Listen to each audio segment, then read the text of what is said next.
Mark, where are you, Mark? Turn your camera on. Okay, you can see me. Yeah. Okay. Yeah, we can see you.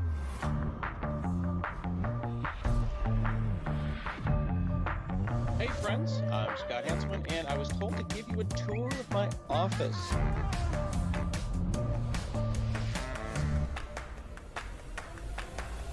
This is Nerds Nerding. What we're doing is we're talking to people all over the world because we're stuck in our houses. And we're looking God, at this is like my dream come true. I always wanted to join Scott Hanselman's group. What do you want?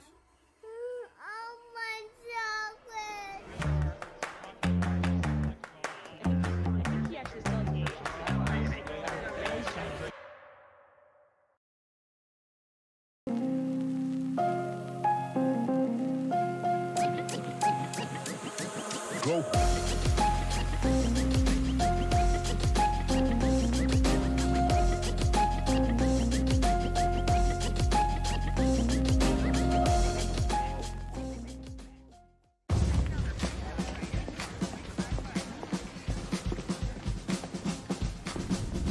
We got a little problem. As you know, our motto is, you need a professional bodyguard delivered to your door in less than half an hour, you got it, buddy. But without an app, ain't no bodyguard getting delivered nowhere. So, where are we with that? The app is almost ready. We just need 3 more days? We need it ASAP. Okay, team, what's the status on the app? We're good to go, except our login experience is a disaster. We need something to keep our users' data private. And to keep the hackers out.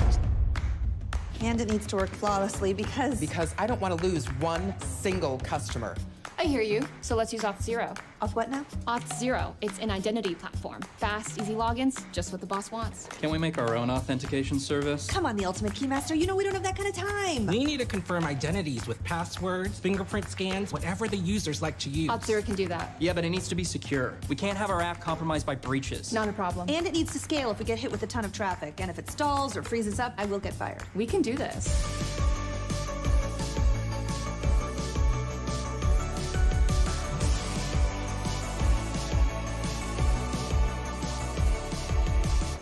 Could you guys stop? That's really distracting.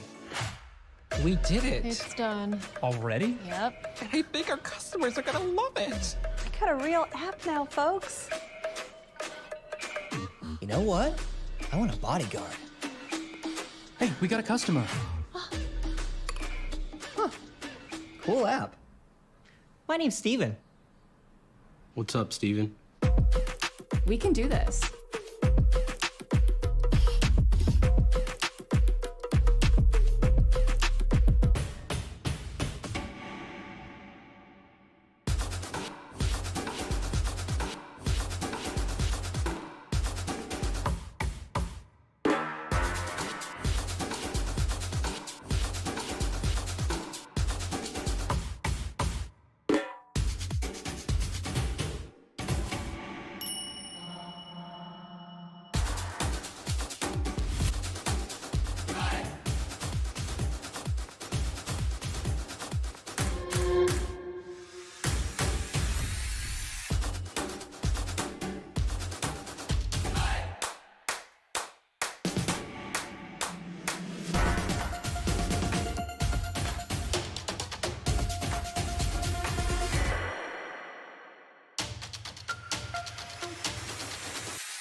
Well, thank you everyone for coming back to Djakal Ngakal again. Up next we have Aaron, who's going to be talking about unleashing the power of Visual Studio Code, probably one of the more industry-changing editors of recent times, I would say. So please, everyone put your hands together to welcome Aaron to the stage.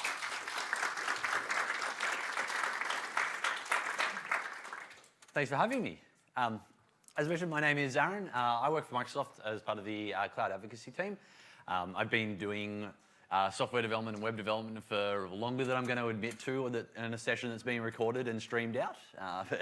But I've used a lot of editors in my time. Like I got started with like Pico and stuff like that, like Emacs on Linux machines when I was first at uni, and then obviously have graduated to more complex editors. But yeah, like VS Code is it's been huge, like in like the way that it's changed how people think about simple text editors. Because at the end of the day, that's what it is. And the fact that I'm here and you're stuck in a room with me for the next 45 minutes to hear me talk about a text editor, I think that's kind of a big deal.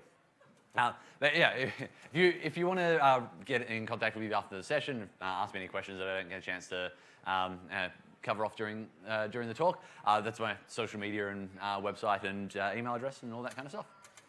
But before we jump into the talk, I want to thank the sponsors. I've been doing DDD conferences in Australia for 12 years now, and they can't happen without sponsors, like all the ones we've got here. Particularly Microsoft, they're an awesome sponsor. You should really come and see us at the booth afterwards. Yeah, and that's where I'll be hanging out for the rest of the day. So if you do want to come and ask any other questions, find me there.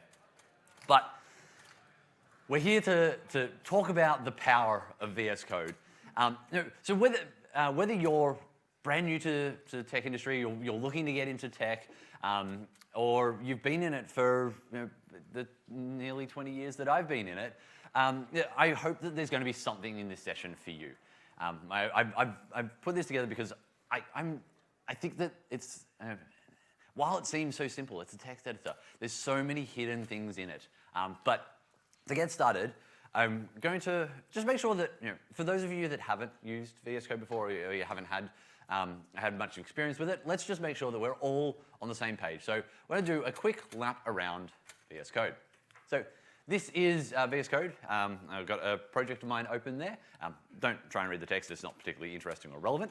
But what I want to do is I want to break down the core features of the text editor.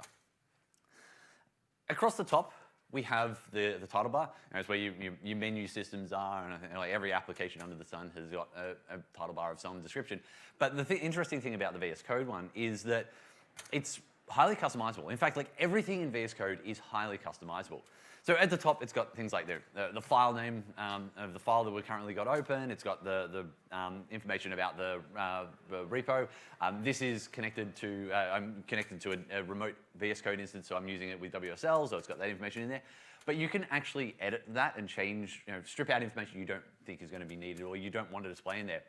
And this can be really, really useful for someone that has maybe some attention issues, or some neurodiversion in that regard. I can strip out the stuff that isn't, like, I don't need to have it there. I don't need it to tell me I'm in VS Code, because I know I'm in VS Code, for example. Like you can modify it to be the editor that you need it to be. We have the sidebar on the left-hand side.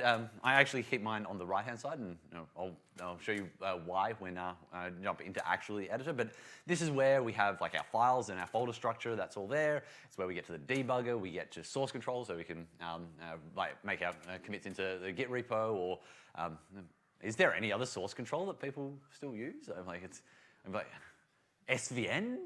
Oh. Now am I really dating myself? CVS? Anyone CVS? Yeah. So the other thing with the sidebar is that extensions that you can add to VS Code can also introduce things in here. So I've got a couple of additional icons down the bottom, like the Azure extension, a Docker extension, and a few things like that. So there's functionality specific to that, a complex extension like the Azure one that allows you to work with Azure resources. It's all there, and I can do it inside of the editor. So the editor goes beyond just being a text editing place. It's also a more complex tool. There are seats up the front. Don't feel like you need to awkwardly stand around the back. Down the bottom, we have our status bar. This is, again, showing just a whole bunch of like little quick pieces of information. Things like, what branch are we on in the Git repo that we've got open? Are there any errors or warnings in the project that I've got open? What's the line encodings? Because that's a painful thing. There are still seats. Please do come in. Don't feel like you need to stand in the doorway.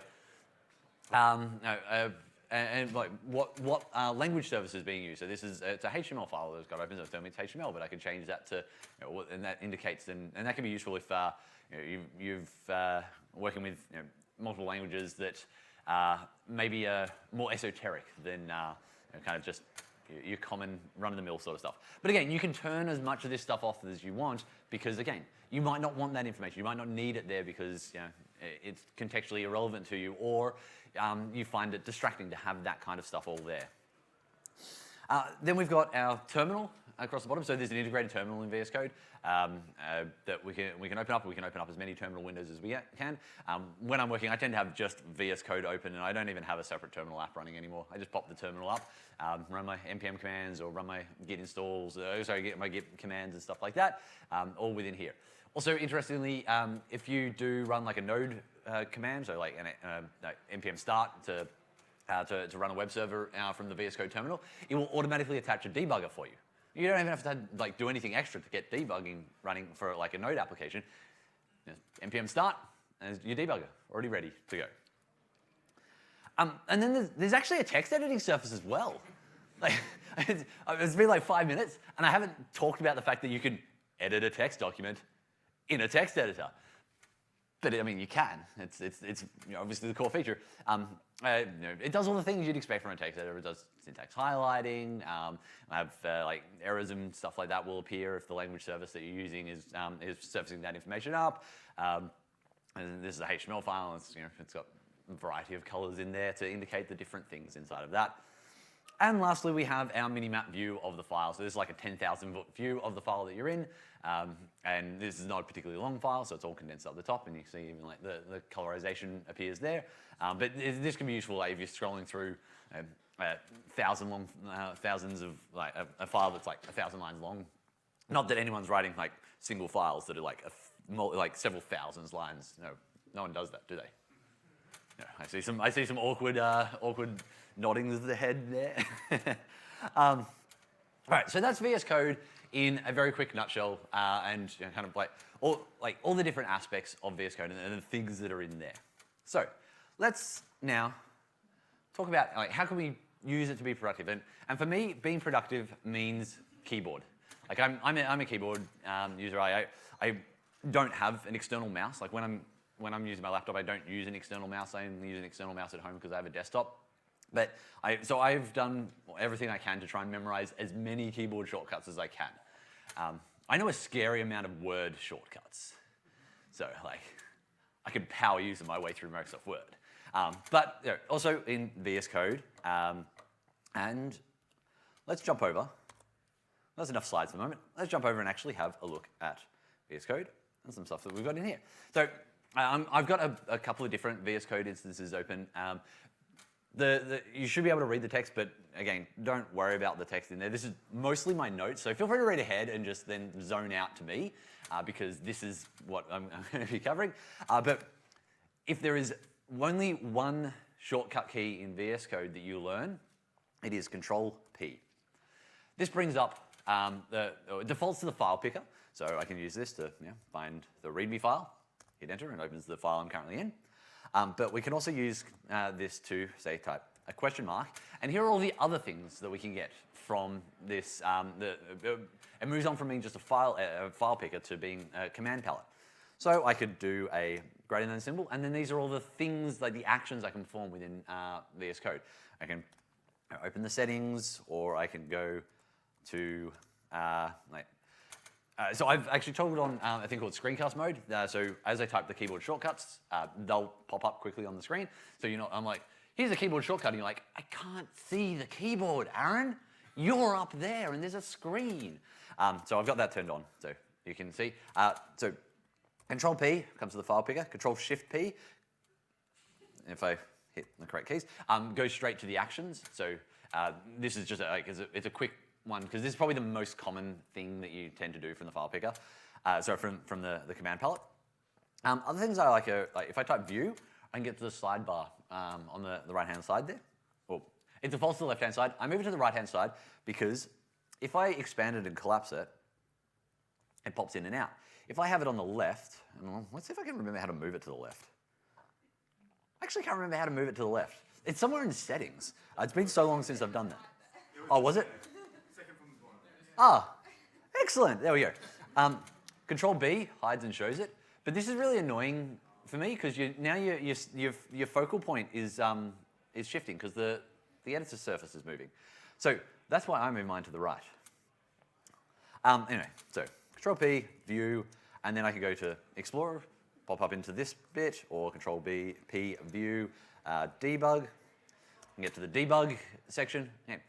So I don't have to maybe like memorize the shortcut keys. I think that's F5, I think might get you to that. I forget. But I just do Control P, View. But also then I can say in Explorer, if I was in Explorer, I can then go to like the folders or the outline view, or so I can actually navigate the sub menus within, or the subsections within inside of the sidebar using the command palette. Again, just all off the keyboard there. Another one, term for quick access to anything to do with terminals, and create a new terminal. That one's going to be down there. And a term, term, and then I can create another terminal, and then I can swap between them. But with terminals, they're all called ZSH because that's the shell that I'm using in this case. But it's like, well, which one's which? How do I easily know that? Well, Control Shift P, command palette, and then we're going to go terminal rename, and we'll call this Git because I'm going to use that for my Git operations. And now if I go Control P term, I can type Git and jump to that particular terminal. So this is useful if you've got a couple open. Maybe you're building an application that's got a front end and a back end, and you've got a couple of terminals open. One's running the back end, like the npm command to run the back end. The other's the front end web application. So you've got multiple terminals running node processes. Well, you could rename them so that you can jump back and forth, and you can see which one, like the log messages from the right one easily from there. All right. So. Yeah, Control P, probably like the #1 shortcut to take away and to remember from this. Now, I'm talking a bit about screencast mode, which I've got turned on. We can get to that from settings. Control comma, we'll get to settings. We type screencast, and I have that turned on here. You can, actually, let me hide terminals. Control backtick will collapse the terminals area at the bottom. Hide and show, Control backtick. And as I said, Control B to collapse that. So with screencast mode, this can be good for pair programming as well. So you're whether you're doing it like as a remote pair programming session, or you've just got someone that's sitting next to you, and you don't want them kind of breathing down your neck trying to work out see what you're doing. Just toggling it on can be a useful thing. But you can it can be a little bit annoying because like every key stroke is getting captured in here. But I can change that and say that I only want it to show just like the commands. So if I'm using the command or alt or those kind of keys, it'll just show those up. And that can be a bit more useful, I guess, if you're doing demos and stuff like that. Change font size, change styling, and all that kind of stuff there. Another useful mode of VS Code is Z mode, Control K, Z. You want to kind of turn off as many of the distractions as you've got because you're in the moment, like you're trying to get through a bug or whatever the case may be. This, as you can see, it's hidden pretty much everything. We've hidden the sidebar, we've hidden the status bar, the top menus hidden. Like we don't even have you can't even see the different files we've got open. I only have one file open at the moment anyway, but you can Control Tab to get between the files. But yeah, this is like it's a focus mode. Like we've hidden everything that could be a potential distraction, just so we can focus on the thing that we're currently trying to do. Control KZ to get back out of that. There are a bunch of settings for Zen mode as well. So let's say that it's actually maybe a little bit too aggressive. I do still want to have line numbers in here. I can say that, well, no, don't hide the line numbers. Go back into Zen mode. So I can still have my line numbers in there because I find that useful, so I can navigate up and down, or I know where I'm at and things like that. Customize it for the way that you want to use it. It's not just it's not just trying to be an editor that is generic and you it forces you to work in a particular way. No, you customize it for the needs that you've got. And I'm just going to turn that back on so that my Zen mode is nice, clean. From an accessibility standpoint, there's been a lot of work in VS Code to make that an easy editor to use, and something that I think that people don't consider too much. And I know I didn't consider this for a long time, but I used to work with a colleague who has albinoism, and he had very poor eyesight as a result of that. So he had to have his font incredibly large so that he could read it and that kind of stuff. But that can be a problem when you're working on code files, because we tend to, well, I'm lazy, so I just write things as long as I can. Like I've got a giant screen at home and a reasonable enough eyesight, so I'm quite content to have hundreds and hundreds of characters spread across a 32-inch monitor, because that's my working experience. But that might not be great for everyone on the team. So we can turn on editor rules in VS Code. Whoops, let me just Control K, Control U to comment and uncomment. So Control K U is uncomment, Control K C is to comment. But there we go. So I've turned on some editor rules, and so you can see these lines there, or you can maybe make it a bit like get that real retro experience and just have a whole heap of scan lines across the screen. But you can then customize the colors for them, and it can be useful. It's like, oh, well, we want to keep to it like an 80 character width, because we know that there's someone on our team that that's kind of the width of code that they can show at any point in time. So we just want to be mindful of that. So we have an indicator in there, or you're working on something that's got to be shipped to a mainframe, and it is actually like an 80 character width terminal that they're going to be working with. So you want to know where 80 characters is, or you're one of those people that is militant about, no, it doesn't matter that we can have a curved 49-inch monitor around us. I am going to have a fixed width of 80 characters in my text editor, because that's what I grew up with coding. But yeah, it's just like it's kind of one of those random little features that I think can be useful, particularly when you're considering how other people are also going to be working on a code base or something like that for you. But we'll turn them off because they might be a little bit distracting. Another kind of, actually I should have kept that open, Control-Shift-T, open the last file. Another thing that is useful, and I tend to forget to turn it on, because I add it for like the demos that I do, then I take it out because I try to clean up my my workspace beforehand, and then forget to put it back in. They're called code actions on save. So you want to perform something when the file is being saved. That's what code actions on save. Code action on save.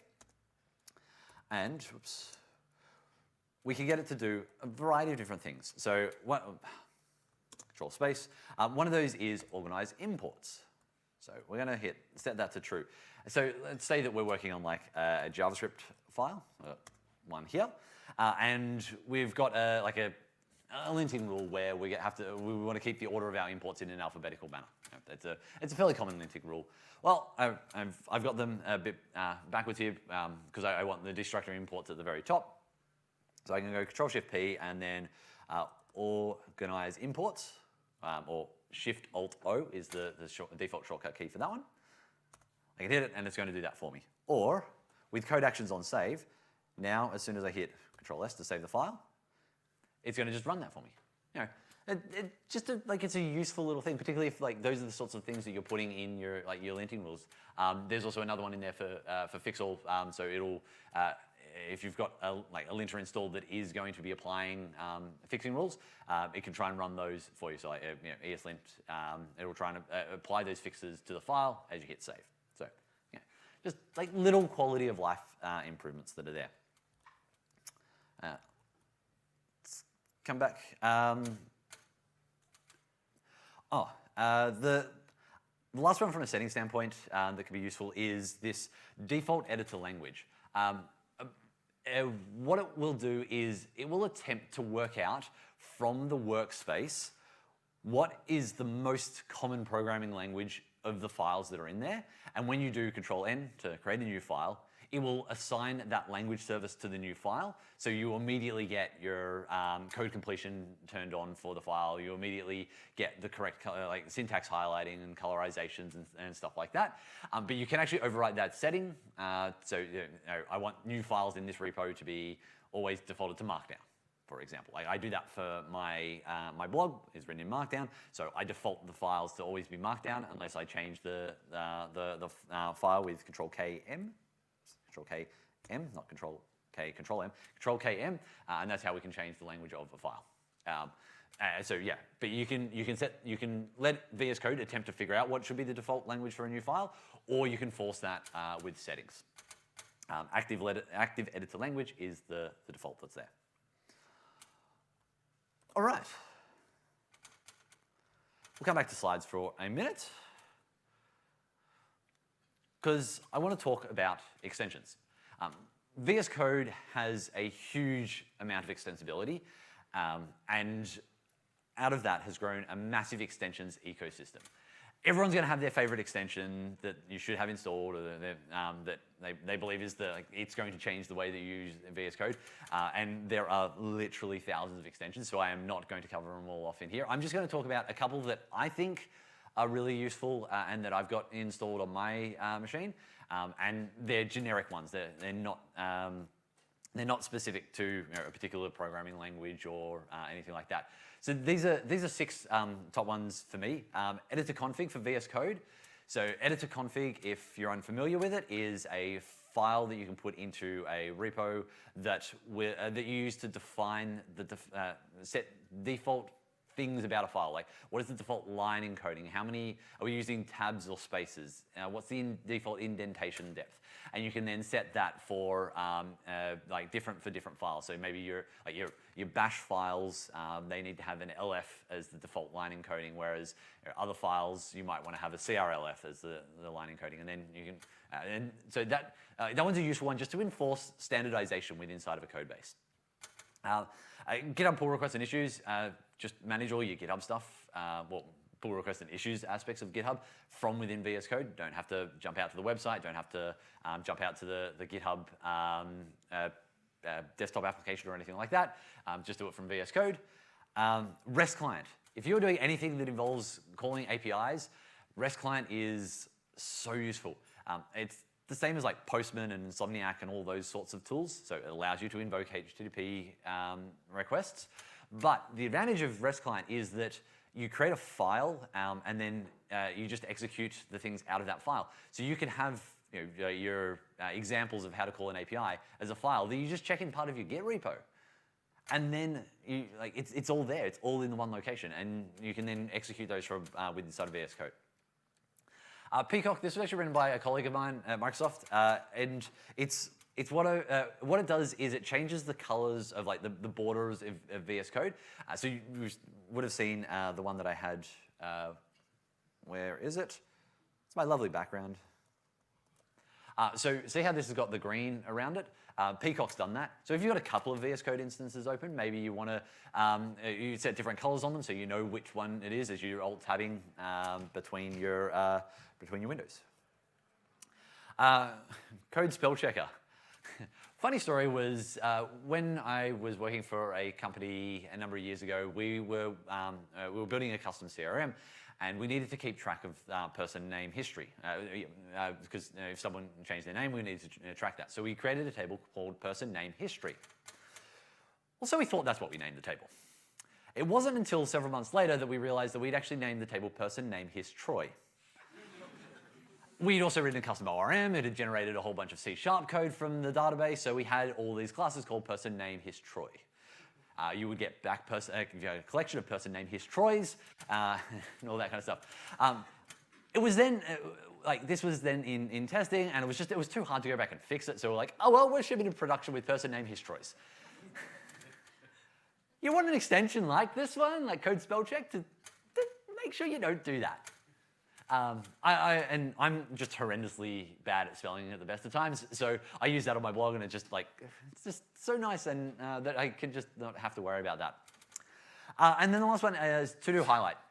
So to-do highlight I actually like to use with the GitHub one. So where you put like whack whack, or like put a comment in to-do, I'm totally going to fix this code later. And you're totally going to come back and do that right. What to-do highlight will do is it will actually find all of those and give you a list of that. Like you can see that within inside of VS Code. Like here's all the to-dos you've got within inside of the solution. But then I combine that with the GitHub pull requests and issues so that you just select that to-do and then immediately create a GitHub issue out of that, so that it's not just in the code base that you're totally going to fix it later. It's also in your GitHub issues that you're totally going to come back and fix.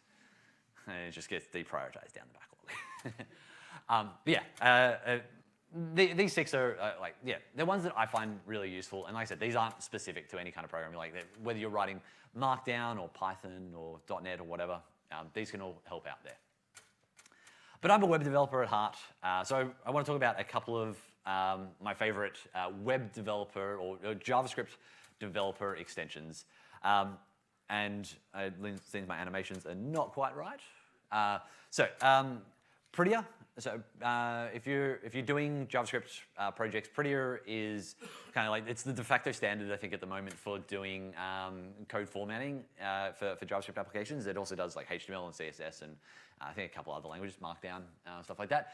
There is an extension for VS Code so that like you don't have to do anything. It just it includes it, and then you can set that as the default formatter for the right files, like your JavaScript files.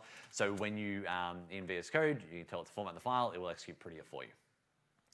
Combine that with ESLint, so then you can get your linting rules, the linting information surfaced up with inside of the editor, so you can quickly jump around and find those without having to wait until the CI build has failed because you didn't run npm, you didn't run your linter before pushing. npm, this is just a useful extension for working with npm. It will, like when you're working in a package JSON file, you can do control space on the version, and it will show you the versions available for that package, and also give you like the Sember syntax for it. So like, do you want the hat, or do you want a star, or whatever the case may be. So yeah, you can make sure you lock your packages to the right point. And the last one is we shipped for VS Code a bunch of an extension for Edge, so that you can do like work with the browser from VS Code. And I'm going to have a crack at actually testing that one out now, because I totally didn't just try and do this before I came to into the room for the session. This was all pre-planned and done. This is the DDD Perth website. I pulled it down. Let's do npm start, and we'll see if that works. There we go. And I do have the Edge extension installed. So the Edge extension, I think it also works with Chrome to a degree, so because it's Chromium browsers. But this is not working. Fantastic. All right. I had to do like npm build. I think npm run build. I totally didn't read that README either, so I was just like, I can clone this, run npm install, and yeah, like everything will be fine. Yep. That might not be fine. That's going to take a while. Let's try. I'll show us a slightly different one of it that does work, but not quite as much as I wanted there. Another one from there, task, and then these are scripts that I've already got inside of my repo that I can run. This is my blog. I'm just going to run the little web server for that. It's open, and now I'm going to use the Edge extension, which I've got installed here, and there it is. I have my website there, and I want to hit open. So there we go. I do apologize that it is going to be very cramped because it's all zoomed in for the editor, but there's my website on one side, and there's a DOM inspector on the other side. So I could go, hey, let's find that element. So I can all that DOM inspectory goodness that's there. I have the CSS information there. You probably can't read that unless you're in the front few rows, but I'm actually using Sass to instead of like raw CSS, so I'm compiling that down to CSS, and that's telling me this is banner.scss file. And if I wasn't using it in the way that I'm using it, I could actually click through to that file and we'll go to the file on disk. Unfortunately, it's not working in this particular VS Code instance because I'm connected to a remote machine and it doesn't so it can't access the file system properly to do that pass through. That's why I was trying to get this one up and running, and it's a good idea that I didn't wait for that because it's still building. But if you're working with it just directly on your Mac or Windows machine or Linux machine, then you can click through to that file. If you edit in the styles editor inside of this extension here, it will actually push those to the file on disk. So it's just full real-time feedback loop that you get there. Yeah, it's a really nifty extension, and I'm not just trying to pimp it because I work for Microsoft and I think Edge is actually a decent browser. Being able to having everything contextually in the one location, I find is quite useful. All right. Now, I did consulting work for nearly a decade before joining Microsoft, and something that was always frustrating when I was doing my consulting work was that I would come to a new client and they're like, cool, welcome, here's your machine. Boom, big pile of paper. That's the setup guide for your machine. We'll see you at the end of the week. Who's experienced something like that? I'm seeing a lot of heads nod, yeah. And you're just like, I feel bad because I know how much I'm billing for you to be here, and you're telling me it's going to take me a week before I can be productive because I've got to, and you go through it and then it doesn't work anyway. Oh yeah, sorry. It turns out that no, we're actually using the newer version of Redis. Sorry, just not the old version that's listed in there. You actually got to download the newer. Can you upgrade that? Or oh yeah, we forgot to add this step. Or actually, can you go talk to this person on the other side of the room? Because they're going to have to help you. Because yeah, we haven't documented some of the new stuff that they've added to the environment. And it's so frustrating. But with VS Code, one of the things we can do with that is I mentioned before, editor config and things like that, just to enforce some code standardization. But you can even do that to the point of editor standardization, where we can have inside of our .vs code folder. We can include things like settings. So settings that are specific for this repo. So when you open this repo in VS Code, these settings are going to be applied. So if you've got a default file extension that you want to set, you could set that just for this project so that you opened up. You're not having to set this on a machine-wide config. Another one, I don't have it in this one, but I think I might have it in, actually no, I'll have it in here maybe. I have so many, there's so many things open. Whoops, let's collapse that. Now, you can also include, I don't have extensions in this one either. But I know where it was. I did see one earlier. Inside of this VS Code folder, extensions. So these are recommended extensions that you should have to work on this particular project. So they're encouraging you to install the Chrome debugger, which ironically is actually deprecated.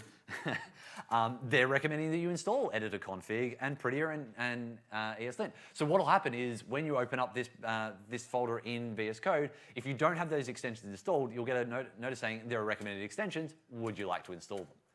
So that way you can make sure that everyone's kind of got that same sort of development experience. But let's come back into the slides. In a moment, there we go. But there's another level we can take this to, and that's with a feature of VS Code called dev containers. So a dev container is a way to Dockerize the development environment that you're working in, or Dockerize the thing that you're building with, and then because it's in your environment's in a Docker container, you can control what's there. So you can pre-install the correct version of Node or .NET or Go or whatever runtime you're working with. You can pre-install a database, and I'm going to keep just dropping in and out of my slides.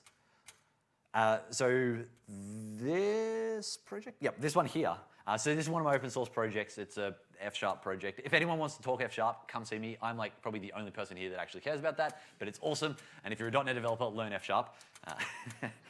But this is a project for working with Cosmos DB from F#. But for local development, well, I don't have to spin up an Azure resource for Cosmos DB, or if someone wants to come along and contribute a fix to it or a feature or anything like that, I don't want them to have to stand up an Azure account, stand up a Cosmos instance inside of there. So I have a dev container that does that for you. This one is using Docker Compose.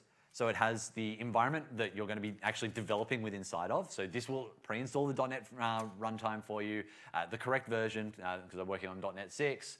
So that'll all be pre-installed for you, plus a few tools for working with F#. But then I have another Docker container that started up next to it, which is going to be the Cosmos DB emulator. I then also, when I open in VS Code, it detects this dev container and says, hey, do you want to run this as a dev container? You do that, it will start this all up. It will start up the Docker container side by side, and now I can do full local development, and I haven't had to install anything other than Docker and VS Code.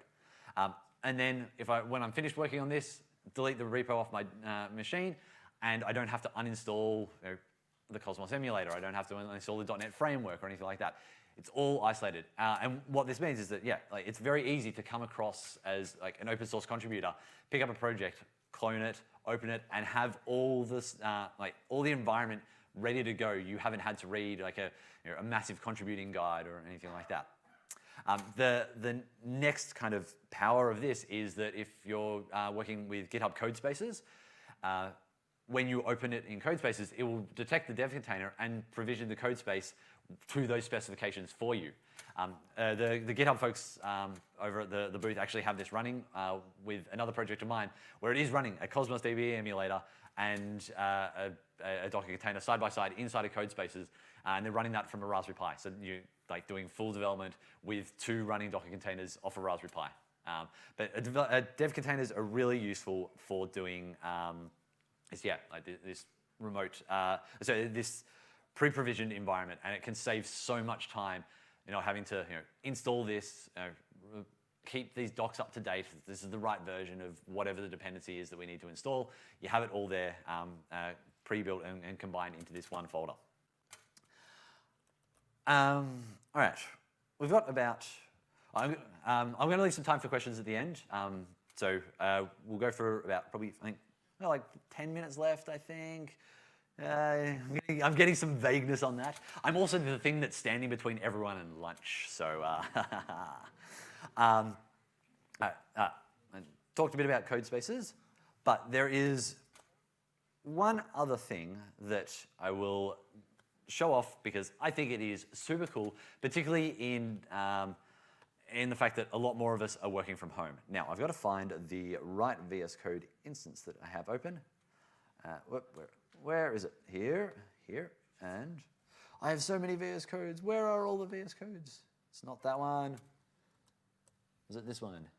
No, I don't have it on any of them. There's an extension that I'm going to install called LiveShare. And this should actually install pretty quickly because I already have it done. LiveShare, there we go. Okay, so LiveShare is a extension that, it's a, I guess you'd call it a product, that we created at Microsoft for doing remote pair programming, I guess is probably a good way to do it, a good way to describe it. So with LiveShare, I'm going to hit share now that I've installed that. And what it's going to do is it's going to start up a collaboration session from my machine. And this is probably going to not go as fast as I would like it to go, and that's going to be very depressing. But by doing this, I'll then end up with a URL that I can give out to someone that I might be pair programming with, and they can connect from their machine to essentially my VS Code instance. But they don't actually have to have VS Code installed. They can do it directly from the browser. They could open it up in full Visual Studio. And LiveShare actually works with Visual Studio as well as VS Code. Let's hit share again. There we go. Oh, cool. We're going to do a sign-in dance. Now everyone's going to learn my password to GitHub. Nope, I should be already authenticated, so it's done. Okay. It's collaboration session, come on. There we go. Okay, so that is open. we don't need that. I want to grab the URL when it starts. Here we go. Okay. Session details. Copy a link. Excellent. Now, I'm going to paste this into the browser, and it's going to start VS Code in the browser. So here we go. And it's going to take a few minutes, or hopefully not a few minutes. It's going to take a little bit of time because what it's doing is it's talking then to my laptop, which is actually going, I'm going to continue on the web, which is going over the 5G connection on my phone. Continue as anonymous. Yeah, we'll call that guest user. And they are going to be able to see like all the files on my machine. They're also going to be able to connect to the locally running web server that I've got, so they can view the website, well, which happens to be my blog. Yep, there we go. So there's all the files starting to come in. I can open up, let's just pick a random file. Let's pick this package.json.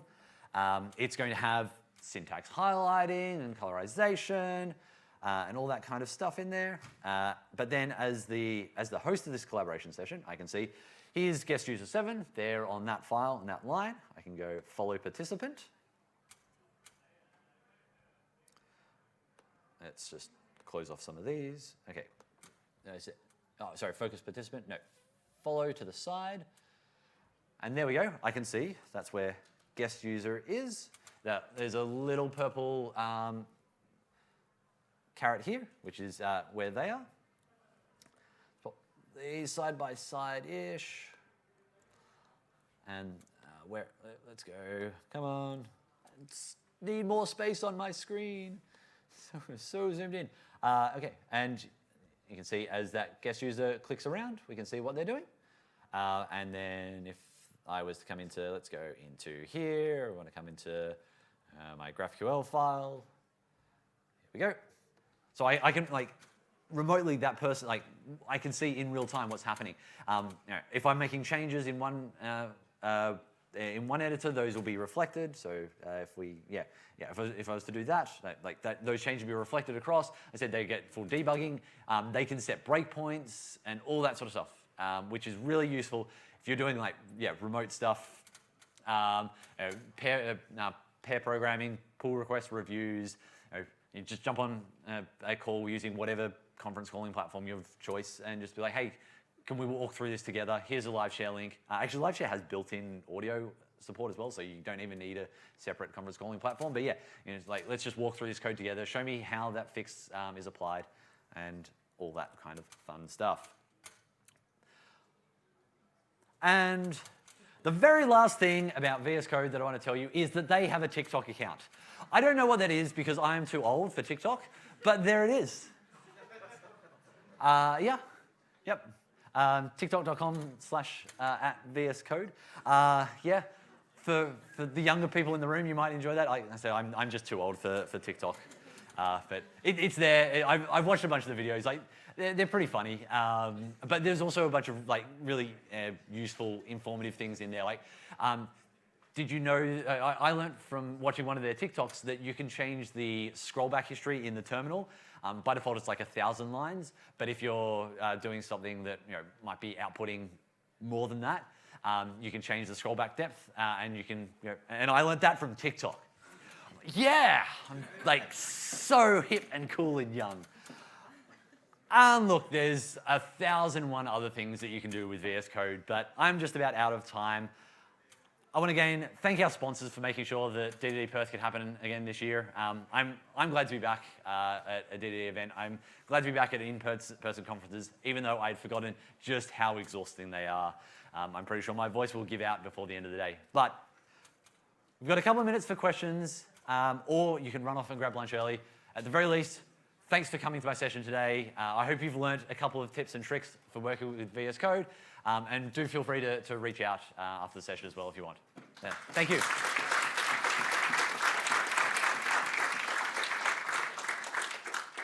Yes, any questions, or do we want to run? Okay, cool. Yeah, come, if you've got questions, come up.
Mark, where are you, Mark? Turn your camera on. Okay, you can see me. Yeah. Okay. Yeah, we can see you.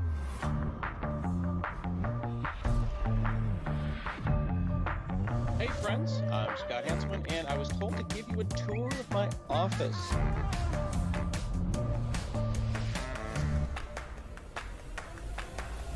This is Nerds Nerding.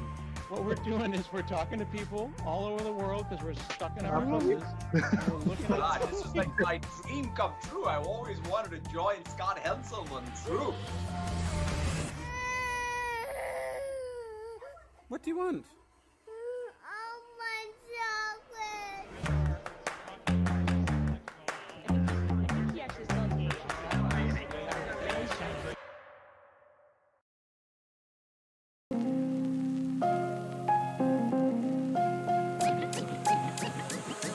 Go.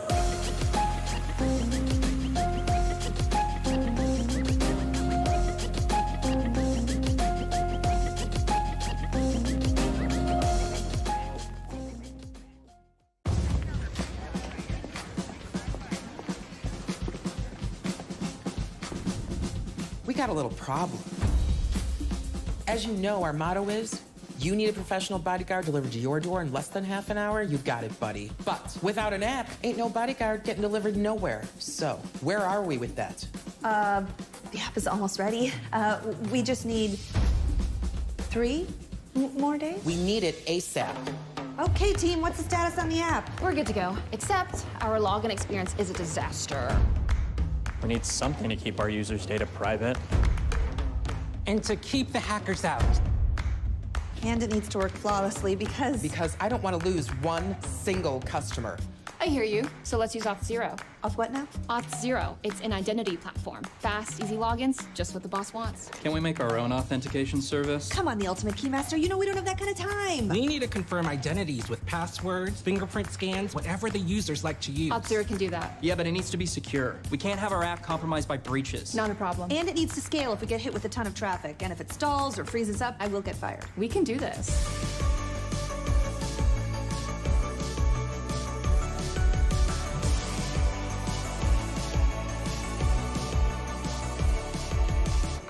Could you guys stop? That's really distracting. We did it. It's done. Already? Yep. And I think our customers are gonna love it. I got a real app now, folks. You know what? I want a bodyguard.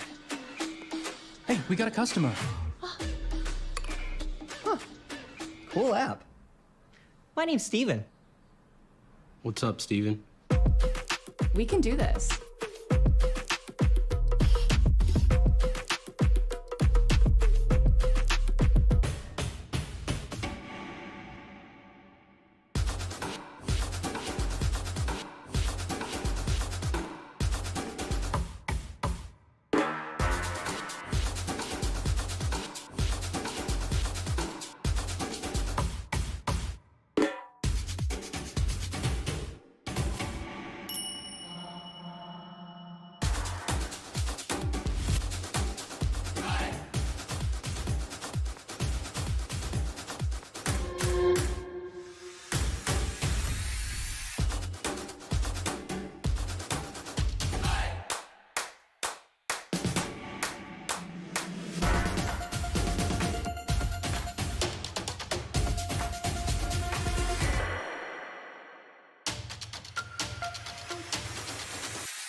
Mark, where are you, Mark? Turn your camera on.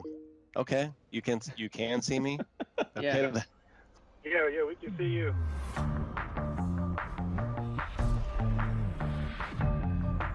Hey friends, I'm Scott Hanselman, and I was told to give you a tour of my office.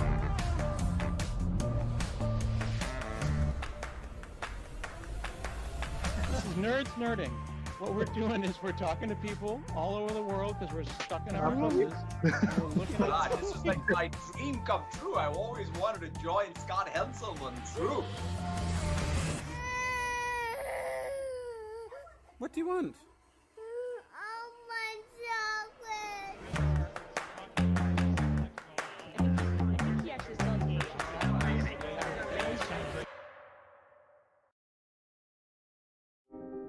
Ambition is a fearless hunger for success. It drives us to challenge the way things are, to pursue what seems insurmountable, to keep going when others would stop. Ambition is how a global manufacturer is using AI to empower employees with disabilities. Ambition is how a company managed an overnight transition to remote work for 100,000 teammates. Ambition is how a children's hospital built an app to reduce stress for families. Ambition is how a law firm rallied against a malware attack to reclaim control and prevent a devastating breach of client confidence. At Insight, we know the power of ambition. We've grown from a small technology provider founded by two young brothers to a Fortune 500 company offering IT services and solutions for all. For more than 30 years, people have trusted us to turn ambitious projects into meaningful outcomes. What will your ambitious story be? Now is the time to do big things together. Now is the time to be ambitious.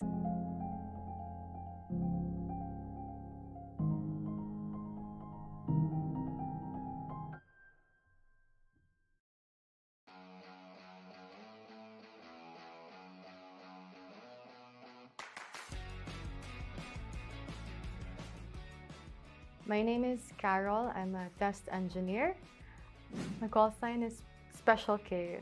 You might be familiar with it. You see it in cereal boxes. It's my call sign because I like eating. I eat a lot. When people see me, they always see me eating, and they always ask me, Carol, why are you eating? And I think that just when they see the cereal box, they say, okay, that's Carol.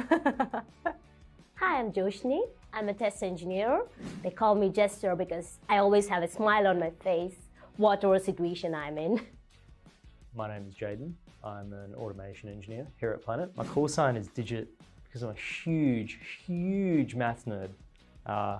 It is my primary major, but I often get called out on how I never, ever stop talking about maths. I just love maths.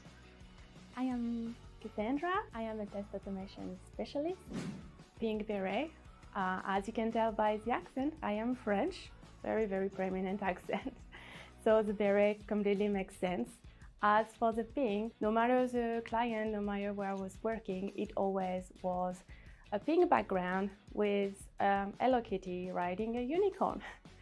It does not reflect who I am outside, clearly, but I think it brings a little bit of sparks and joy, and so yeah, so pink beret it is. My name is Kong. I'm a consultant here at Planet. When people ask me how to pronounce my name, I always say, I'm not the king, but the Kong. But after joining Planet, I am the king and I'm the Kong. Work to inspire is very something that we live by, I believe. We definitely see how much passion we have for quality and how much we want to convey this as a client.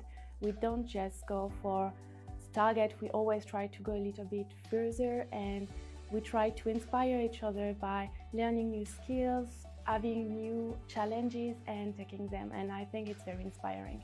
Be better, build better. Personally, I always try to be better than yesterday. That's always been me, so I'm better than yesterday and I'll be better tomorrow.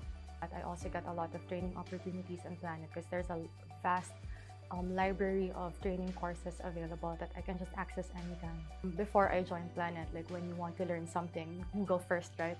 And then when you Google something, you always have to pay for something, and that's not what I want to do. So it's really good that Planet offers these free courses for me, and I don't have to feel pressured about buying something just so I can improve my skills and use them for work. Planet always encourages learning, and learning is a good way to just accelerate your career growth. Top Gun of testing is it's awesome. It's really cool to be around people who are so passionate, so driven to do what they do, and who always want to learn and get better. I think that's really important, and I think it's going to be a driving factor going forward in the IT industry in general. Top Gun is the best of the best, and for me, it's if you want to grow up in your career, you are at the right place, because we have got all the training materials, right people, and right opportunities. Yeah, whatever you need to progress in your career, you have got everything in here to boost your experience and boost your personality. Everything in a compact pack. That's what Planet is for me.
Mark, where are you, Mark? Turn your camera on. Okay, you can see me. Yeah. Okay. Yeah, we can see you.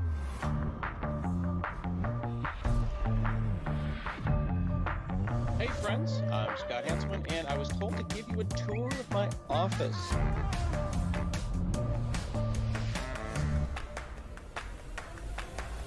This is Nerds Nerding.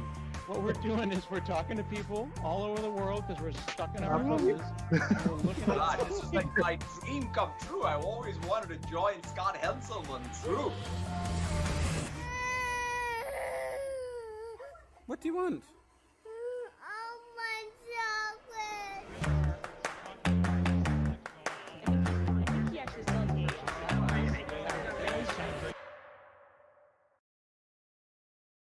Tell me the best thing that's happened while I was gone. I made sure Dad ate healthy like you said. He even tried the broccoli. Eat it. Then I helped him make his work much better. And we found the perfect outfit to wear to my party. But I really needed to wind down before bed, so I turned my hand into a starfish.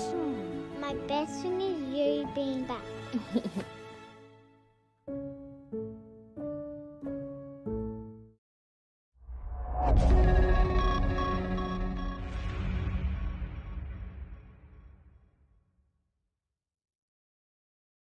By applying market-leading technology solutions through our lifecycle services, we help clients realize business outcomes through our advice, integration, and operational services. MOQ Digital helps clients to fully understand their IT needs, adopt the right solution, and provide ongoing support to maximize their investment.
Mark, where are you, Mark? Turn your camera on. Okay, you can see me. Yeah. Yeah, we can see you.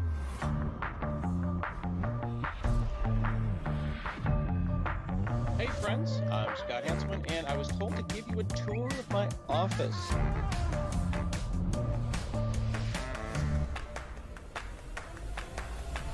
is Nerds Nerding. What we're doing is we're talking to people all over the world because we're stuck in our houses. And we're looking at God, this is like my dream come true. I always wanted to join Scott Henselman's group. What do you want?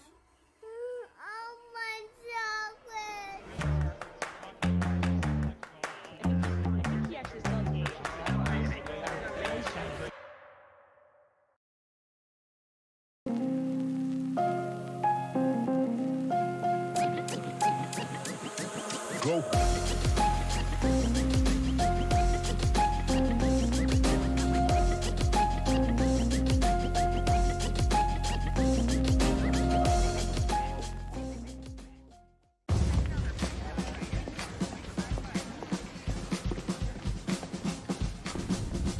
We got a little problem. As you know, our motto is, you need a professional bodyguard delivered to your door in less than half an hour, you got it, buddy. But without an app, ain't no bodyguard getting delivered nowhere. So, where are we with that? The app is almost ready. We just need 3 more days? We need it ASAP. Okay, team, what's the status on the app? We're good to go, except our login experience is a disaster. We need something to keep our users' data private. And to keep the hackers out. And it needs to work flawlessly because... Because I don't want to lose one single customer. I hear you, so let's use Auth0. Auth what now? Auth0, it's an identity platform. Fast, easy logins, just what the boss wants. Can't we make our own authentication service? Come on, the Ultimate Keymaster, you know we don't have that kind of time. We need to confirm identities with passwords, fingerprint scans, whatever the users like to use. Auth0 can do that. Yeah, but it needs to be secure. We can't have our app compromised by breaches. Not a problem. And it needs to scale if we get hit with a ton of traffic. And if it stalls or freezes up, I will get fired. We can do this.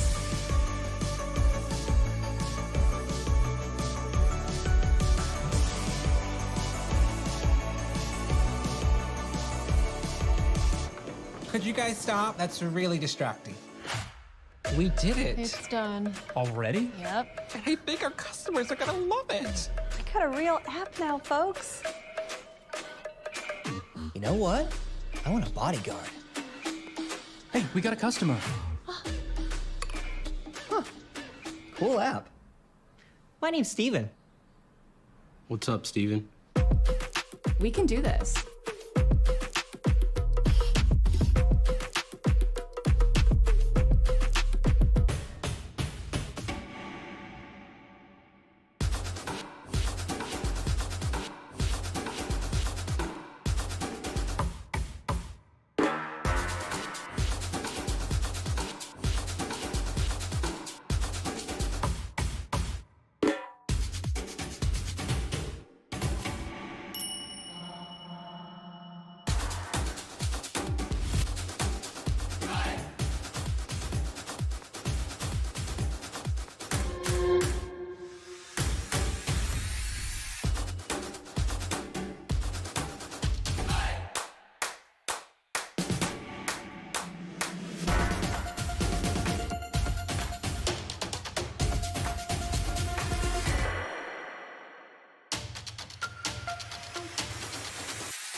Mark, where are you, Mark? Turn your camera on.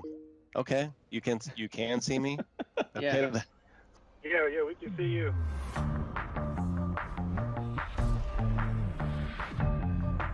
Hey friends, I'm Scott Hanselman, and I was told to give you a tour of my office.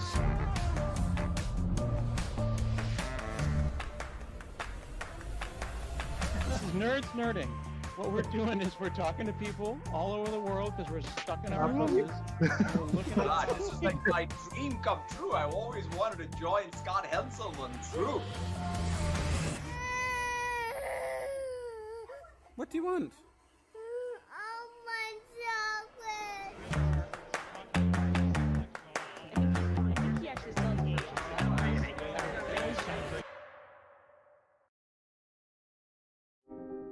Ambition is a fearless hunger for success. It drives us to challenge the way things are, to pursue what seems insurmountable, to keep going when others would stop. Ambition is how a global manufacturer is using AI to empower employees with disabilities. Ambition is how a company managed an overnight transition to remote work for 100,000 teammates. Ambition is how a children's hospital built an app to reduce stress for families. Ambition is how a law firm rallied against a malware attack to reclaim control and prevent a devastating breach of client confidence.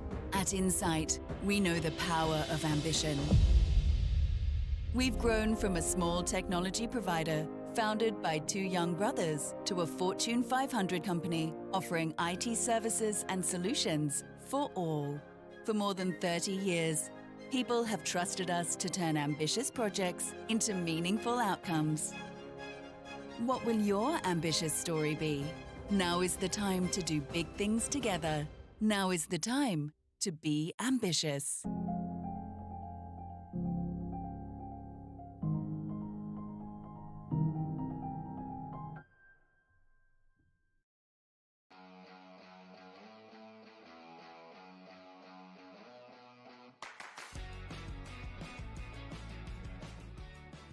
My name is Carol. I'm a test engineer. My call sign is Special K. You might be familiar with it. You see it in cereal boxes. It's my call sign because I like eating. I eat a lot. When people see me, they always see me eating, and they always ask me, Carol, why are you eating? And I think that just when they see the cereal box, they say, okay, that's Carol. Hi, I'm Joshni. I'm a test engineer. They call me Jester because I always have a smile on my face, whatever situation I'm in. My name is Jaden. I'm an automation engineer here at Planet. My call sign is Digit because I'm a huge maths nerd. It is my primary major, but I often get called out on how I never, ever stop talking about maths. I just love maths. I am Cassandra. I am a test automation specialist. Being beret, as you can tell by the accent, I am French. Very prominent accent. So the beret completely makes sense. As for the ping, no matter the client, no matter where I was working, it always was a pink background with Hello Kitty riding a unicorn.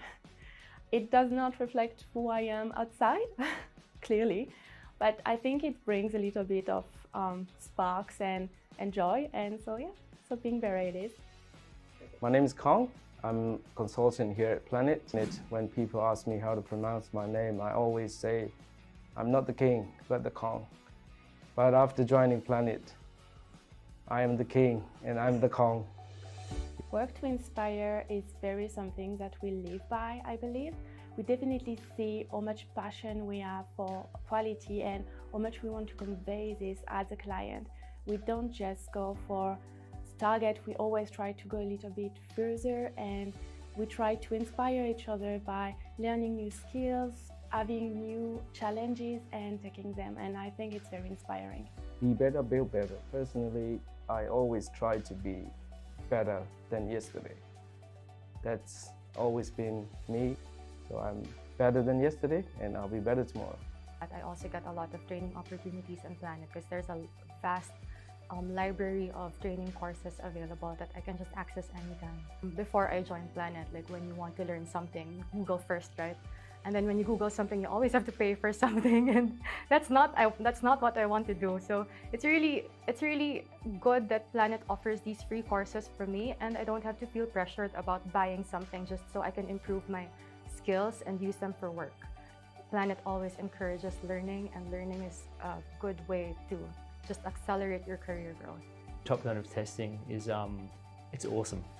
It's really cool to be around people who are so passionate, so driven to do what they do, and who always want to learn and get better. I think that's really important, and I think it's going to be a driving factor going forward in the IT industry in general. Top Gun is the best of the best, and for me, it's if you want to grow up in your career, you are at the right place because we have got all the training materials, right people, and right opportunities. Yeah, whatever you need to progress in your career, you have got everything in here to boost your experience and boost your personality. Everything in a compact pack. That's what Planet is for me.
Mark, where are you, Mark? Turn your camera on. Okay, you can see me. Yeah. Yeah, we can see you.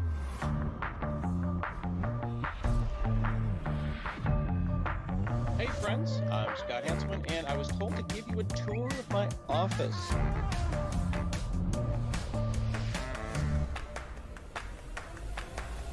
This is Nerds Nerding. What we're doing is we're talking to people all over the world because we're stuck in our houses. We're looking at God, this is like my dream come true. I've always wanted to join Scott Hanselman's group. What do you want?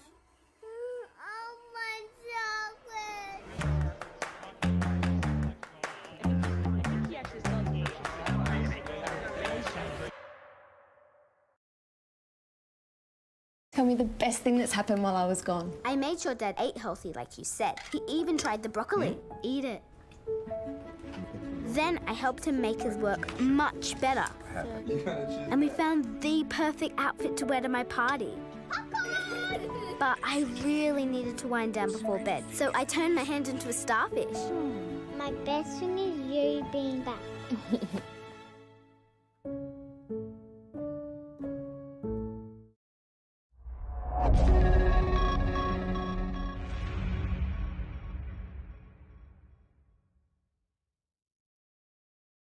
By applying market-leading technology solutions through our lifecycle services, we help clients realize business outcomes through our advice, integration, and operational services. MOQ Digital helps clients to fully understand their IT needs, adopt the right solution, and provide ongoing support to maximize their investment.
Mark, where are you, Mark? Turn your camera on. Okay. You can see me? Yeah. Yeah, we can see you.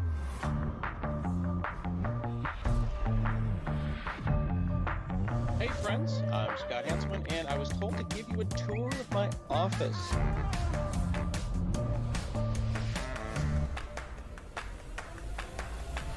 Nerds nerding. What we're doing is we're talking to people all over the world because we're stuck in our houses. And we're looking at God, this is like my dream come true. I always wanted to join Scott Henselman's group. What do you want?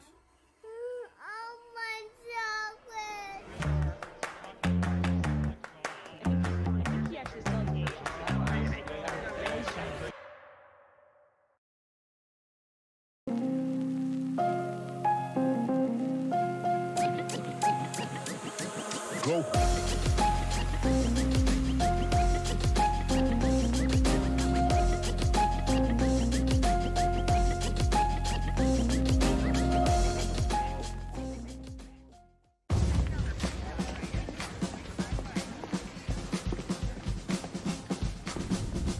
We got a little problem. As you know, our motto is, you need a professional bodyguard delivered to your door in less than half an hour, you got it, buddy. But without an app, ain't no bodyguard getting delivered nowhere. So, where are we with that? The app is almost ready. We just need 3 more days? We need it ASAP. Okay, team, what's the status on the app? We're good to go, except our login experience is a disaster. We need something to keep our users' data private. And to keep the hackers out. And it needs to work flawlessly because... Because I don't want to lose one single customer. I hear you, so let's use Auth0. Auth what now? Auth0, it's an identity platform. Fast, easy logins, just what the boss wants. Can't we make our own authentication service? Come on, the Ultimate Keymaster, you know we don't have that kind of time. We need to confirm identities with passwords, fingerprint scans, whatever the users like to use. Auth0 can do that. Yeah, but it needs to be secure. We can't have our app compromised by breaches. Not a problem. And it needs to scale if we get hit with a ton of traffic. And if it stalls or freezes up, I will get fired. We can do this.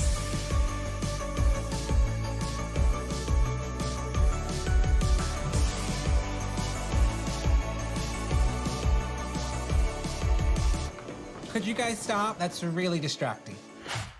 We did it. It's done. Already? Yep. I think our customers are gonna love it. I got a real app now, folks. You know what? I want a bodyguard. Hey, we got a customer. Cool app. My name's Steven. What's up, Steven? We can do this.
Mark, where are you, Mark? Turn your camera on.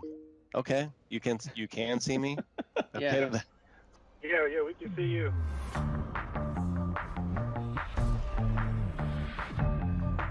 Hey friends, I'm Scott Hanselman, and I was told to give you a tour of my office.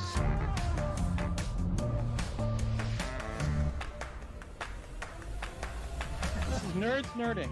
What we're doing is we're talking to people all over the world because we're stuck in our offices. We're looking at God, this is like my dream come true. I've always wanted to join Scott Hanselman's group. What do you want?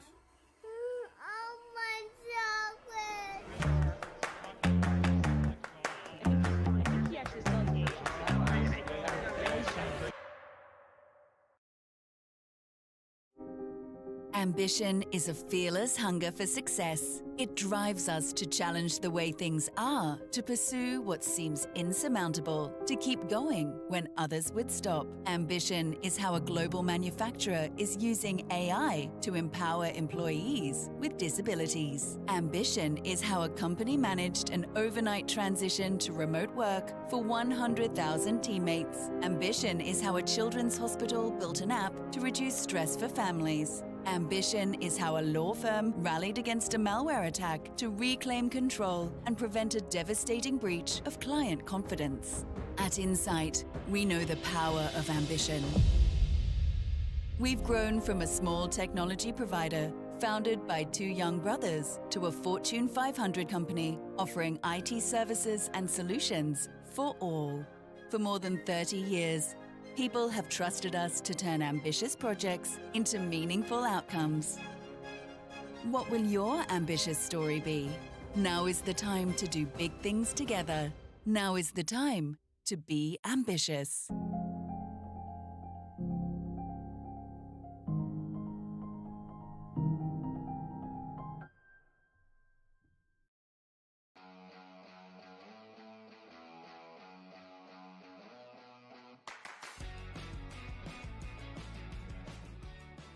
My name is Carol. I'm a test engineer. My call sign is Special K. You might be familiar with it. You see it in cereal boxes. It's my call sign because I like eating. I eat a lot. When people see me, they always see me eating, and they always ask me, Carol, why are you eating? And I think that just when they see the cereal box, they say, okay, that's Carol. Hi, I'm Joshni. I'm a test engineer. They call me Jester because I always have a smile on my face, whatever situation I'm in. My name is Jaden. I'm an automation engineer here at Planet. My call sign is Digit because I'm a huge maths nerd. It is my primary major, but I often get called out on how I never, ever stop talking about maths. I just love maths. I am Cassandra. I am a test automation specialist. Being beret, as you can tell by the accent, I am French. Very prominent accent. So the beret completely makes sense. As for the pink, no matter the client, no matter where I was working, it always was a pink background with Hello Kitty riding a unicorn. It does not reflect who I am outside, clearly, but I think it brings a little bit of sparks and joy, and so yeah, so pink beret it is. My name is Kong. I'm a consultant here at Planet. When people ask me how to pronounce my name, I always say, I'm not the king, but the Kong. But after joining Planet, I am the king and I'm the Kong. Work to inspire is very something that we live by, I believe. We definitely see how much passion we have for quality and how much we want to convey this as a client. We don't just go for target, we always try to go a little bit further, and we try to inspire each other by learning new skills, having new challenges and taking them, and I think it's very inspiring. Be better, build better. Personally, I always try to be better than yesterday. That's always been me, so I'm better than yesterday and I'll be better tomorrow. I also get a lot of training opportunities on Planet because there's a vast library of training courses available that I can just access anytime. Before I joined Planet, like when you want to learn something, Google first, right? And then when you Google something, you always have to pay for something, and that's not what I want to do. So it's really good that Planet offers these free courses for me, and I don't have to feel pressured about buying something just so I can improve my skills and use them for work. Planet always encourages learning, and learning is a good way to just accelerate your career growth. Top Gun of testing is it's awesome. It's really cool to be around people who are so passionate, so driven to do what they do, and who always want to learn and get better. I think that's really important, and I think it's going to be a driving factor going forward in the IT industry in general. Top Gun is the best of the best, and for me, it's if you want to grow up in your career, you are at the right place because we have got all the training materials, right people, and right opportunities. Whatever you need to progress in your career, you have got everything in here to boost your experience and boost your personality. Everything in a compact pack. That's what Planet is for me.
Mark, where are you, Mark? Turn your camera on. Okay, you can see me. Yeah, we can see you.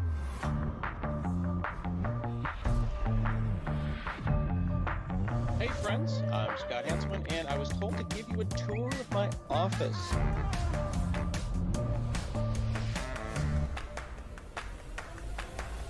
This is Nerds Nerding. What we're doing is we're talking to people all over the world because we're stuck in our houses. We're looking at God, this is like my dream come true. I've always wanted to join Scott Hanselman's group. What do you want?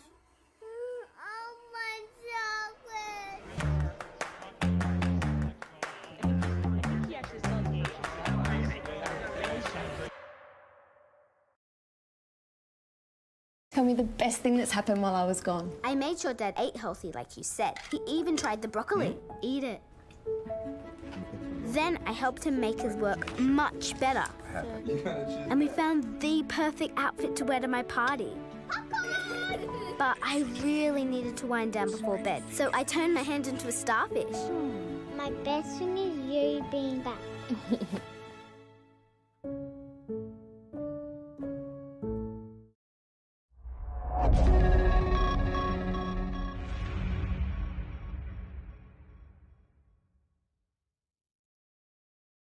By applying market-leading technology solutions through our lifecycle services, we help clients realize business outcomes through our advice, integration, and operational services.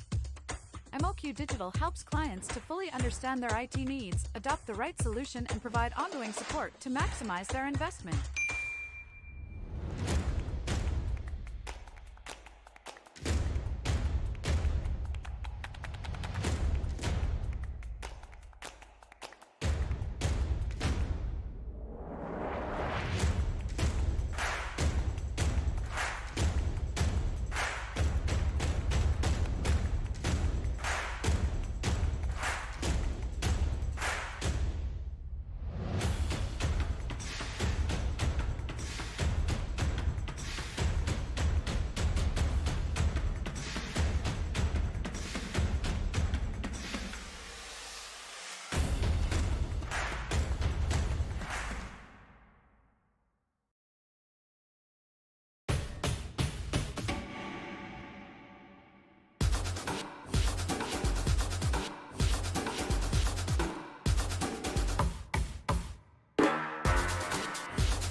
Mark, where are you, Mark? Turn your camera on.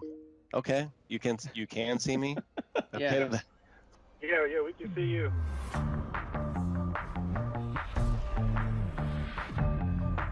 Hey friends, I'm Scott Hanselman, and I was told to give you a tour of my office.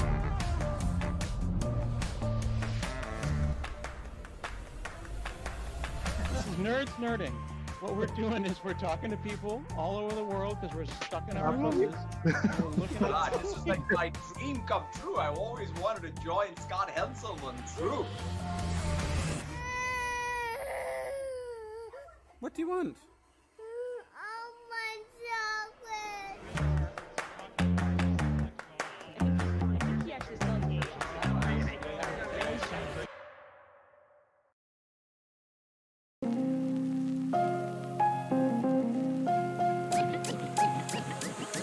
Go.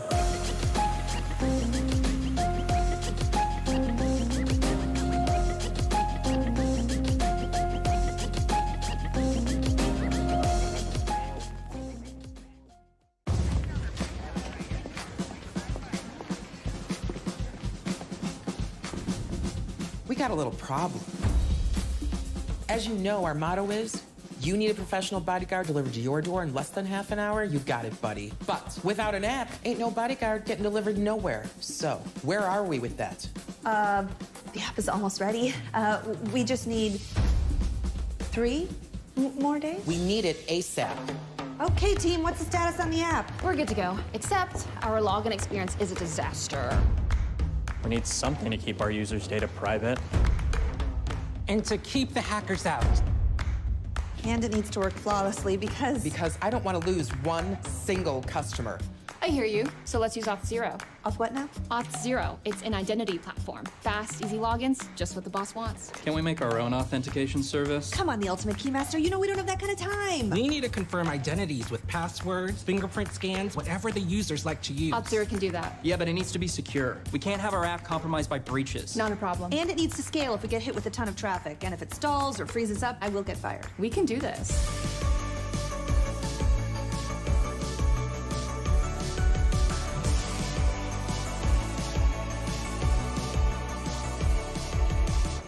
Could you guys stop? That's really distracting.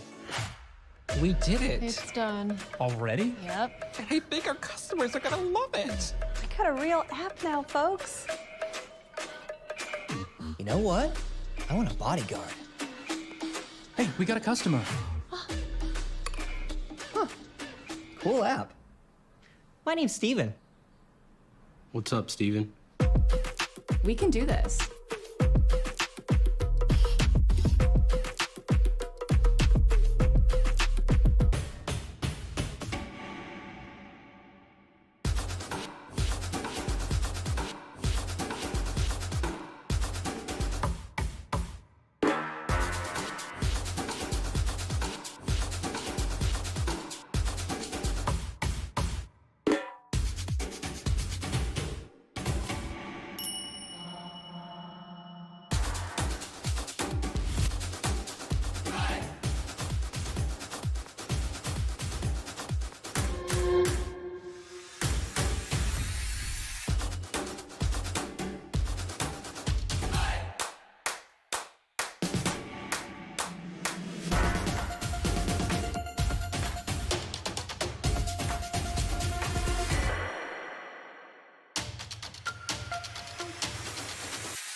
Mark, where are you, Mark? Turn your camera on.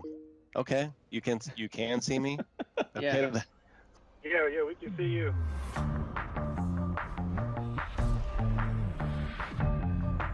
Hey friends, I'm Scott Hanselman, and I was told to give you a tour of my office.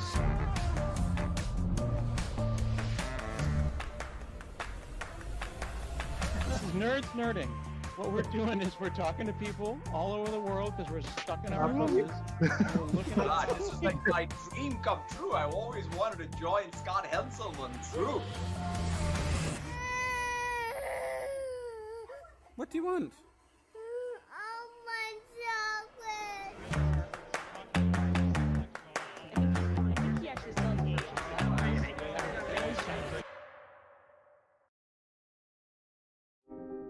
Ambition is a fearless hunger for success. It drives us to challenge the way things are, to pursue what seems insurmountable, to keep going when others would stop. Ambition is how a global manufacturer is using AI to empower employees with disabilities. Ambition is how a company managed an overnight transition to remote work for 100,000 teammates. Ambition is how a children's hospital built an app to reduce stress for families. Ambition is how a law firm rallied against a malware attack to reclaim control and prevent a devastating breach of client confidence.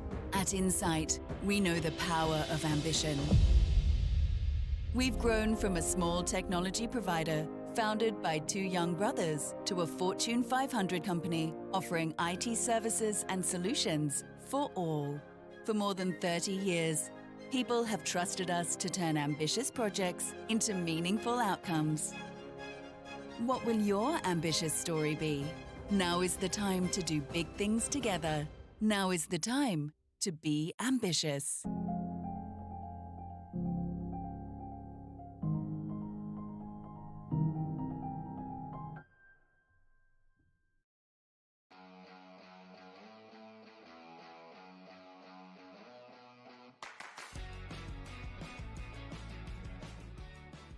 My name is Carol. I'm a test engineer. My call sign is Special K. You might be familiar with it. You see it in cereal boxes. It's my call sign because I like eating. I eat a lot. When people see me, they always see me eating, and they always ask me, Carol, why are you eating? And I think that just when they see the cereal box, they say, okay, that's Carol. Hi, I'm Joshni. I'm a test engineer.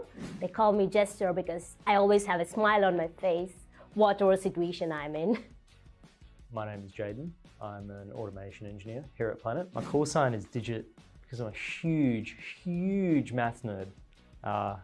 It is my primary major, but I often get called out on how I never, ever stop talking about maths. I just love maths. I am Cassandra. I am a test automation specialist. Being beret, as you can tell by the accent, I am French. Very prominent accent. So the beret completely makes sense. As for the ping, no matter the client, no matter where I was working, it always was a pink background with Hello Kitty riding a unicorn. It does not reflect who I am outside, clearly, but I think it brings a little bit of sparks and joy, and so yeah, so pink beret it is. My name is Kong. I'm a consultant here at Planet. When people ask me how to pronounce my name, I always say, I'm not the king, but the Kong. But after joining Planet, I am the king and I'm the Kong. Work to inspire is very something that we live by, I believe. We definitely see how much passion we have for quality and how much we want to convey this as a client. We don't just go for target, we always try to go a little bit further, and we try to inspire each other by learning new skills, having new challenges and taking them, and I think it's very inspiring. Be better, build better. Personally, I always try to be better than yesterday. That's always been me, so I'm better than yesterday and I'll be better tomorrow. I also got a lot of training opportunities on Planet because there's a vast library of training courses available that I can just access anytime. Before I joined Planet, like when you want to learn something, Google first, right? And then when you Google something, you always have to pay for something, and that's not what I want to do. So it's really good that Planet offers these free courses for me, and I don't have to feel pressured about buying something just so I can improve my skills and use them for work. Planet always encourages learning, and learning is a good way to just accelerate your career growth. Top Gun of testing is it's awesome. It's really cool to be around people who are so passionate, so driven to do what they do, and who always want to learn and get better. I think that's really important, and I think it's going to be a driving factor going forward in the IT industry in general. Top Gun is the best of the best, and for me, it's if you want to grow up in your career, you are at the right place because we have got all the training materials, right people, and right opportunities. Yeah, whatever you need to progress in your career, you have got everything in here to boost your experience and boost your personality. Everything in a compact pack. That's what Planet is for me.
Mark, where are you, Mark? Turn your camera on.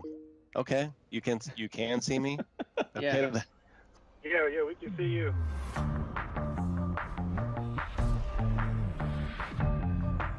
Hey friends, I'm Scott Hanselman, and I was told to give you a tour of my office.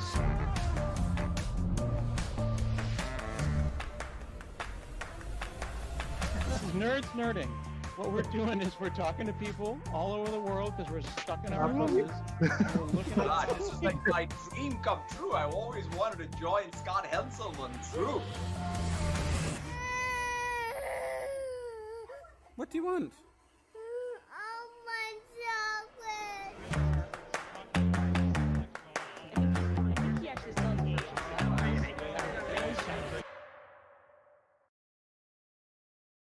tell me the best thing that's happened while I was gone. I made sure Dad ate healthy like you said. He even tried the broccoli. Eat it. Then I helped him make his work much better. And we found the perfect outfit to wear to my party. But I really needed to wind down before bed, so I turned my hand into a starfish. My best thing is you being back.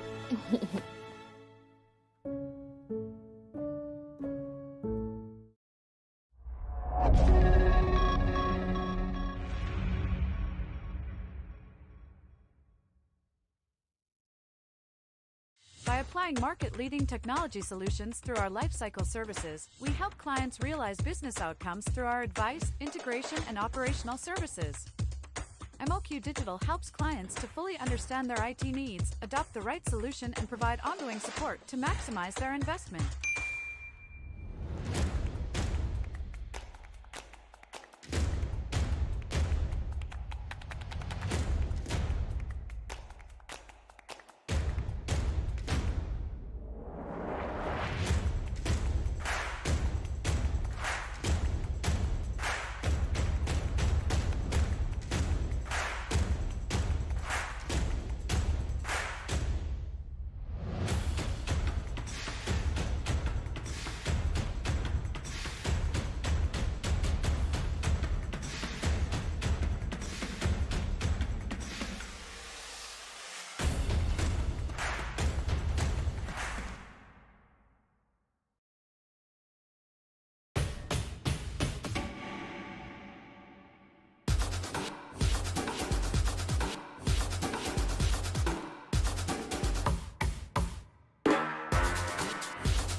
Mark, where are you, Mark? Turn your camera on.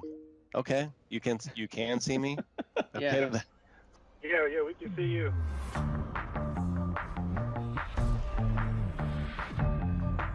Hey friends, I'm Scott Hanselman, and I was told to give you a tour of my office.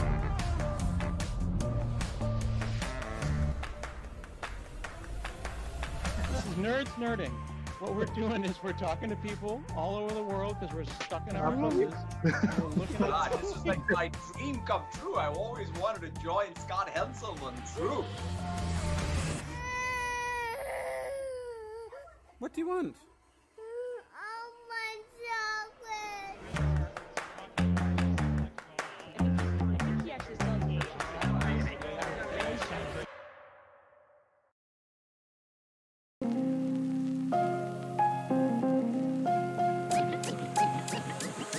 Go.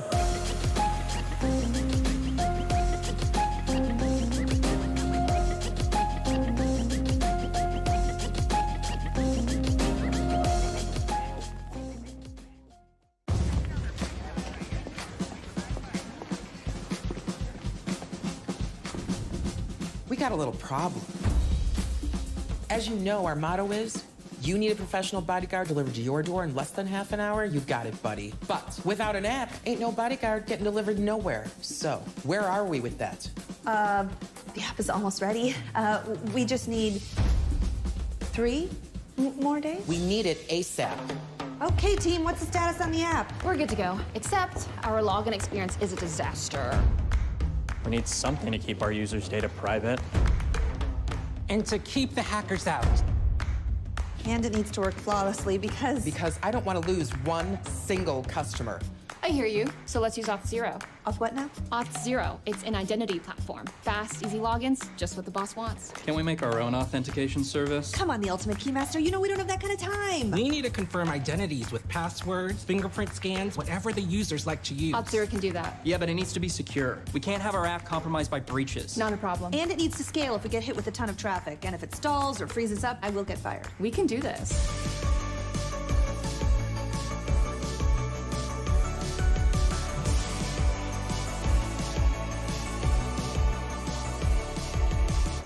Could you guys stop? That's really distracting.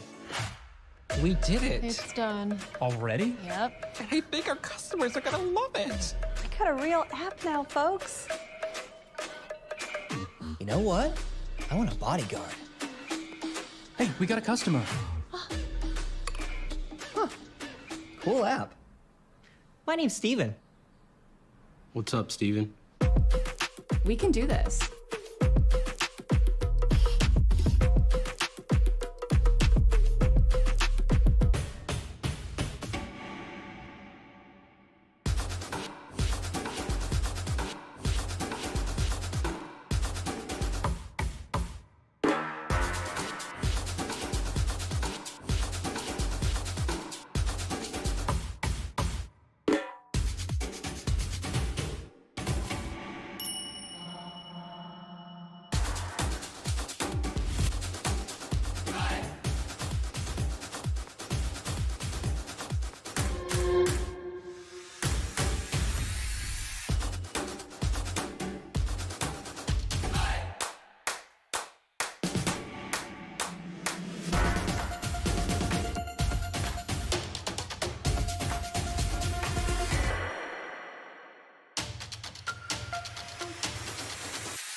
Mark, where are you, Mark? Turn your camera on. Okay, you can see me. Yeah. Okay. Yeah, we can see you.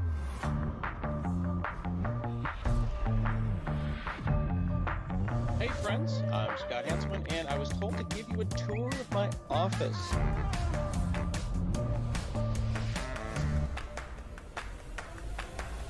This is Nerds Nerding. What we're doing is we're talking to people all over the world because we're stuck in our houses. We're looking at God, this is like my dream come true. I've always wanted to join Scott Hanselman's group. What do you want?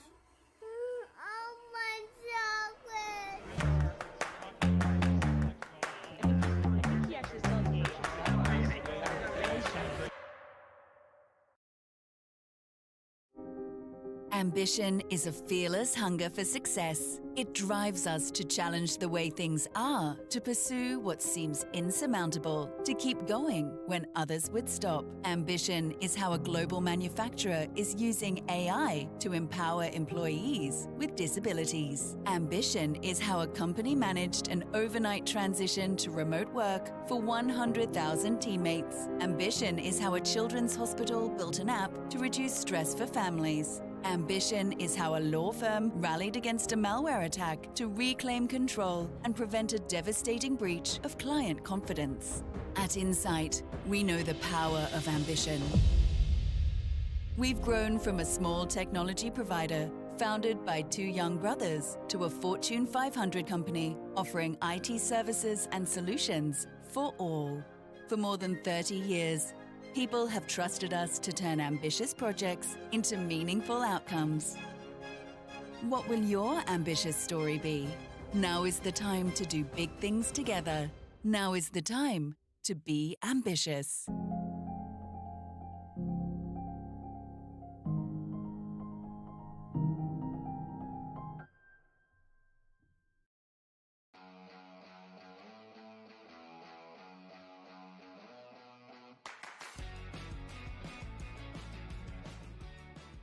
My name is Carol. I'm a test engineer. My call sign is Special K. You might be familiar with it. You see it in cereal boxes. It's my call sign because I like eating. I eat a lot. When people see me, they always see me eating, and they always ask me, Carol, why are you eating? And I think that just when they see the cereal box, they say, okay, that's Carol. Hi, I'm Joshni. I'm a test engineer. They call me Jester because I always have a smile on my face, whatever situation I'm in. My name is Jaden. I'm an automation engineer here at Planet. My call sign is Digit because I'm a huge maths nerd. It is my primary major, but I often get called out on how I never ever stop talking about maths. I just love maths. I am Cassandra. I am a test automation specialist. Being beret, as you can tell by the accent, I am French. Very prominent accent. So the beret completely makes sense. As for the ping, no matter the client, no matter where I was working, it always was a ping background with Hello Kitty riding a unicorn. It does not reflect who I am outside, clearly, but I think it brings a little bit of sparks and joy, and so yeah, so ping beret it is.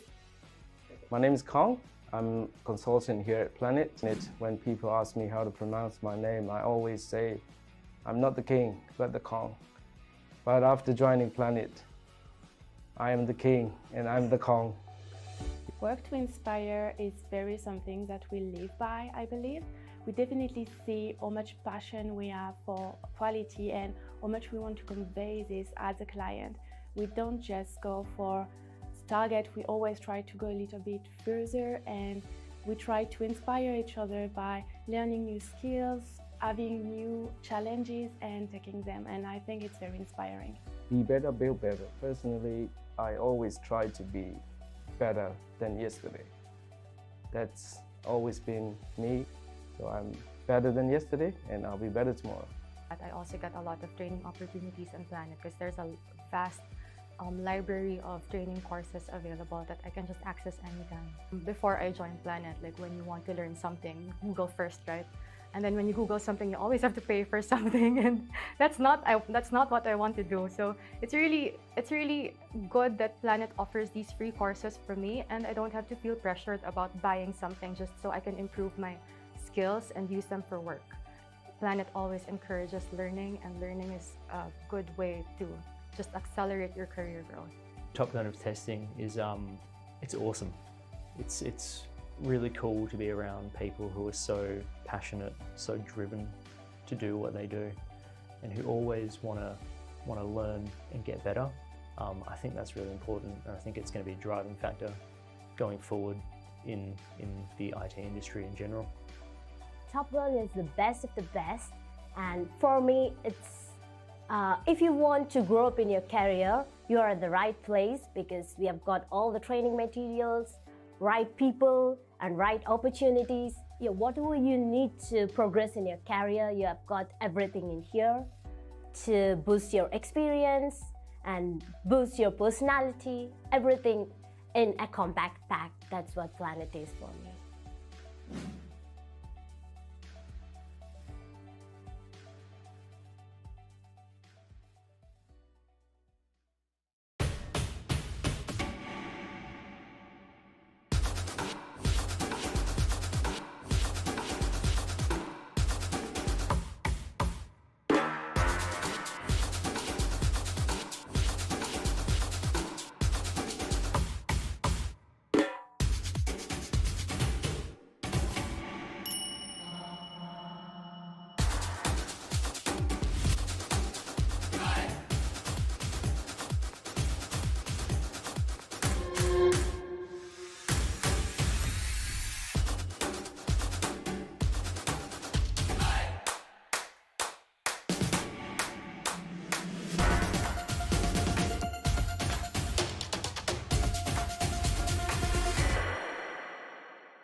To our, I think, our final session in Djakal Ngakal today. With us is Ryan Folds. He's discussing the war on tech talent. Ryan is a technical talent acquisition specialist who has been recruiting in the Perth technology market for the last 5 years. He recruits across data, analytics, cloud, cybersecurity, and IT projects. Pretty much covers it all, I think, for 2 well-recognised recruitment agencies. He's currently the talent acquisition specialist for Servian, a cloud and data-focused company led by a highly talented team of technical consultants. And he's also one of the current WA chapter leads for the Australian Women in Security Network, promoting connection, support, and inspiration for women in the cybersecurity industry. Please welcome Ryan. Thank you very much, Dave. And thank you, everyone, for coming here to watch this today. This is my first DDD conference, first time I've been to one, and first one that I'm presenting at. So please be gentle. Hands up if you've tried to hire a software engineer in the last 12 or so months. Yeah, cool. What about a data engineer in the last 12 months? Cool. And cloud engineers? They're hard, yeah. So this presentation should be pretty relevant for everybody in the room then. My name is Ryan Folds. You might know me from such places as your LinkedIn message box. I've been recruiting in the Perth technology market for the last 5 or so years across 2 large agencies, applications development, data engineering, data science, DevOps, cyber, and pretty much everything else in between. I started working as a talent acquisition specialist with a business called Servian. So Servian is a technology consulting business. We're a collection of passionate problem solvers, of technology agnostic individuals that like really just working on cool stuff and sharing and sort of collaborating on some of the knowledge that we have. So the Servian brand, it's been pretty well known in the East Coast. We've been around for about 15 years, but the Perth branch has only launched in August of 2021, so it's reasonably new for Perth at least. So the Great War for technology is upon us, and it's been upon us for some time now, but the game has definitely changed. In order to combat closed borders, restricted travel, and just a generally adverse attitude towards changing jobs amid a pandemic, as you'd expect, the Perth technology market has really had to undergo an evolution in terms of talent. And Servian's no different from any other business in the room. You know, the main challenge for a lot of businesses, pretty much all technology businesses in Perth, is how do we attract and retain the best possible talent in the market. As a business, we're still working on this, we're still fine-tuning this process, but there's a number of talent acquisition strategies that we've put in place over the last 12 or so months to grow from a team of 4 to a team of 31 technical consultants working with some of the latest in cloud technology. I walked into the Servian office in August of 2021. I probably didn't do my due diligence at the time and didn't actually realise how small the team was. So I walked into the building and one of the principal consultants said, "Yep, this is it, all 4 of us." Great. So at that point, I knew 2 things. 1, I wasn't going to be made redundant anytime soon. And 2, we've got a lot of work ahead of us. I was essentially tasked with building the Perth team from the ground up. The regional partner at the time had basically said to me, look, if you can find a couple of software professionals or DevOps engineers in the first 12 months, great, fantastic. Now, I'd heard along the grapevine that our Brisbane office had gone from 0 to 65 technical consultants in about 3 years. I was not going to let Brisbane beat me. Apparently recruiters, by nature, are very competitive people. So, yeah, look, 12 months later, we've been able to successfully build a team of 31 technical consultants across data engineering, DevOps engineering, cloud engineering, cybersecurity, and software development. So again, why is this presentation relevant to everybody in the room? Well, all we have to do is just look at Seek and look at some of the adverts that are currently advertised. Now, before we get stuck in, let's just take a second to have a look at the Perth market in terms of the Perth technology market. Please keep in mind that this was a study that I did actually with, thank you to the Robert Walters team who helped me with some of the insights. But this is based on statistics that are only available on LinkedIn. So if a person hasn't got their profile on LinkedIn, they're obviously not included in the study. So, according to LinkedIn, we have 3,241 software professionals in Perth. So that's not a whole heap. Much to my disappointment, and probably everyone's disappointment, software developers don't grow on trees. Of the 3,241 software professionals in Perth, in the last 12 months, we've had 749 change job, which is about 23% of the Perth market. 16% of the Perth software professional market identifies female, and the average tenure with any organisation is 1.5 years. This is just a quick breakdown on the actual dynamics of the software dev market. So we've got about 2,000 software developers, about 700 or so senior software engineers, and a couple of other positions in there as well. Let's have a look at data engineers. So again, these stats are only based on what's actually out there on LinkedIn. So you can see here that we've got a total of 263 data engineers, senior data engineers, and other related data professional titles in the market. Of the 263, 94 have changed jobs in the last 12 months, which is pretty staggering. That's 36% of the entire market has moved a job within data engineering in the last 12 months. Diversity probably fares slightly better, with 26% of the market identifying as female. And again, the average median tenure with any organisation is 1.5 years. This is a scary one. We've only got 52 senior data engineers in Perth. I feel like there's something wrong with that. But lastly, we'll have a look at another really challenging skill set to hire in Perth, which is cloud professionals. So again, according to LinkedIn, the cloud technology market tells us that there are 253 cloud technology professionals listed on LinkedIn. Of the 253, 69 have changed job in the past 12 months. 12% of the market identify as female. And again, the median tenure with an organisation is 1.5 years.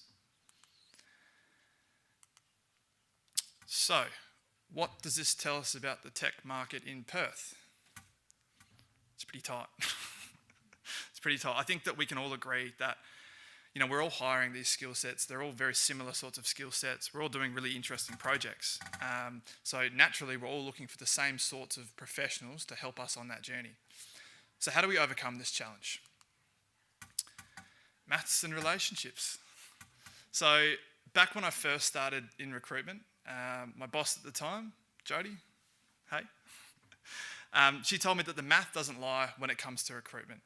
Now, when I was 23 years old and was 6 months into recruitment, didn't really believe it too much. But looking back on it now that I've matured a little bit more, I very much believe that effective recruitment in today's market, especially in Perth, consists of two really key elements, and that is maths and relationships. But Ryan, how does maths relate to recruitment? Don't you just call people up and ask them about opportunities and jobs? It's a great question. So I'd be interested to hear maybe some stats from the people in the crowd, especially recruiters and talent acquisition specialists in the room, maybe at a later date. But look, for the time being, I'm happy to use my statistics with Servian as a bit of an example. So in the last 12 months, Servian Perth has had 1,210 applications across a number of different professions, so software development, data engineering, DevOps, cloud, and cybersecurity.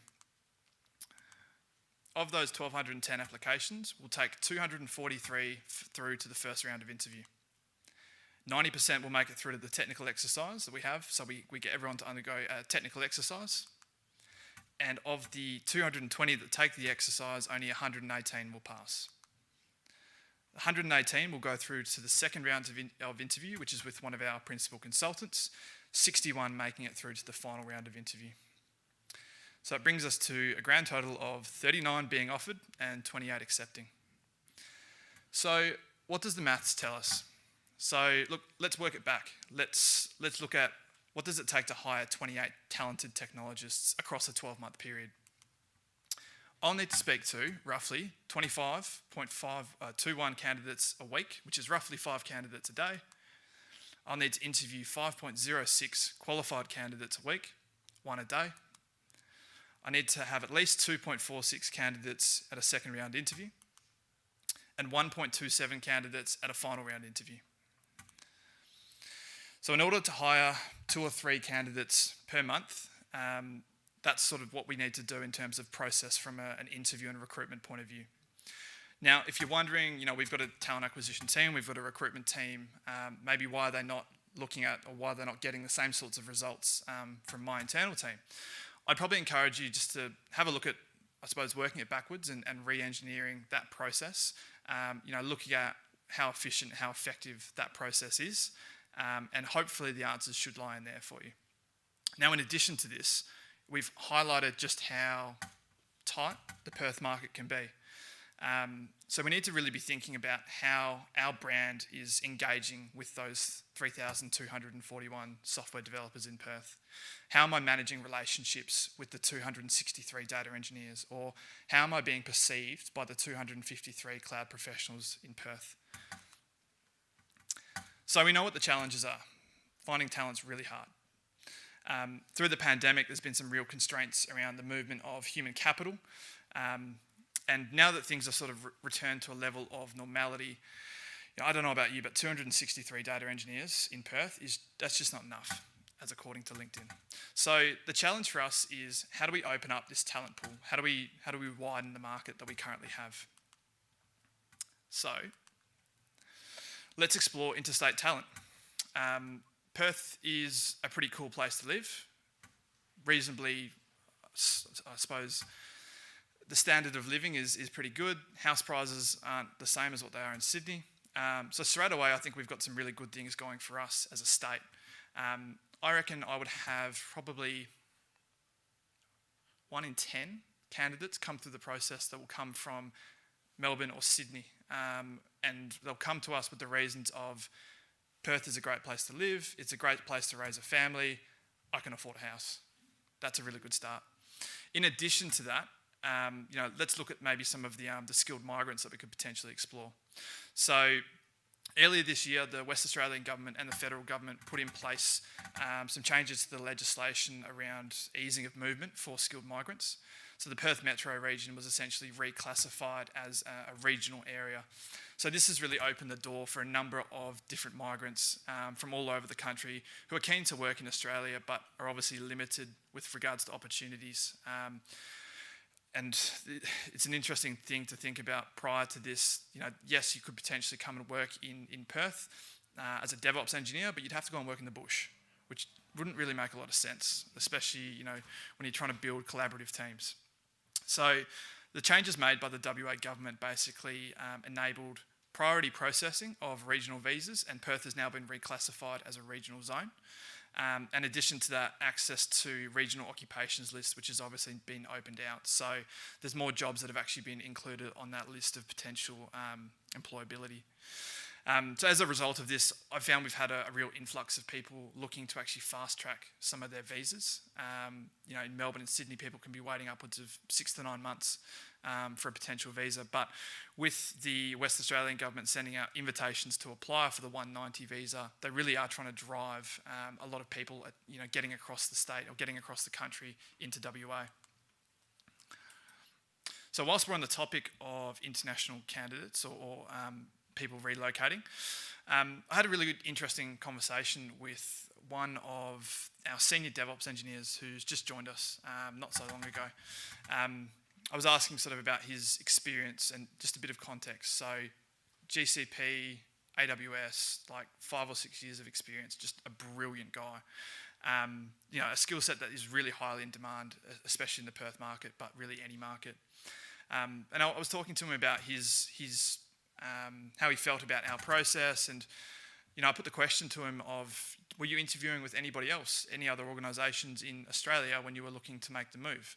And he said to me that he'd applied for 51 positions, and he'd heard back from 2, which is us, who snagged him, and there was one other organisation in Melbourne. So this is a DevOps and cloud professional who's applied for DevOps and cloud related positions, and he's only heard back from 2 organisations. So I think this is a really old school way of thinking. We're crying out as an industry for technologists with all these specialised skills, but if you're not in Perth, then sorry, you don't get a look in. In Servian in Perth, we've recruited 5 candidates from all over the world, including Argentina, South India, Guernsey, which is a little island halfway between France and the UK. Tiny little place. But yeah, look, it's not really that hard. You get yourself partnered with a really good migration agent who know what they're doing. I can recommend one after this if you would like. We undertake a few processes. You've got to obviously get the right sort of documentation together. You've got to do a market skills assessment, which again doesn't take too long. And you look at obviously the costs as well. And yes, it is a reasonably large commitment by the business. You're forking out about $13,000 or $14,000 for an individual on a 4-year visa, which is a 482 skills nominated visa. But when we look at this, in the grand scheme of things, you break that 14 grand down, it's what, $3,000-4,000 a year across a 4-year period. Straight away, we also, I suppose we fight back against 2 of the really key challenges that we're facing as an industry, which is broadening out that talent pool outside of just Perth and WA. And we also beat the median tenure with an organisation, because the market dictates people stay with an organisation for 1.5 years. The visa, obviously, we're investing in them, they're investing in with us for a period of about 4 years or so. So it's a really handy thing to look into. Now, this is an important one. Talent attracts talent. So, in order to sort of attract good talent, we need to understand what motivates talent. Now, how do we do this? It's pretty easy. Honest, transparent conversations with our distinguished technologists about what they're doing, what they want to do, and how we can put a roadmap and a strategy together to get them where they want to go. Once we understand, what our people want to do and their experience with the business, we can put these things in place. And we really want to empower them to be ambassadors for our business. Another really important aspect of this is being able to provide a financial incentive.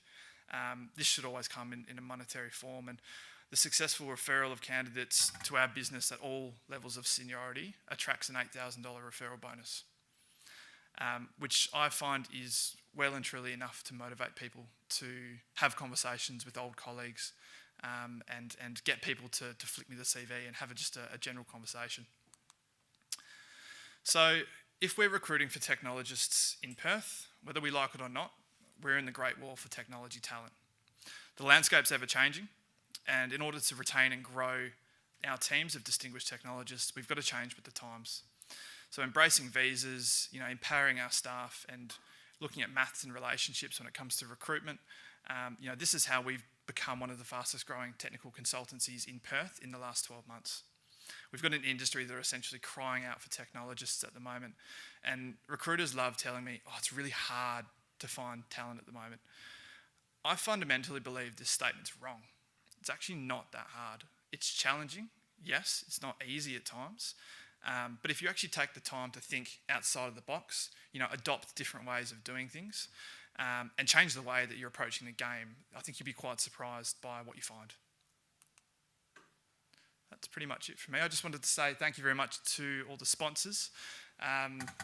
Today wouldn't be possible without them, so thank you very much, and have a chat with me.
Mark, where are you, Mark? Turn your camera on.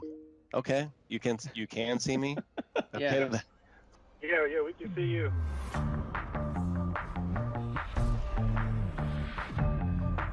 Hey friends, I'm Scott Hanselman, and I was told to give you a tour of my office.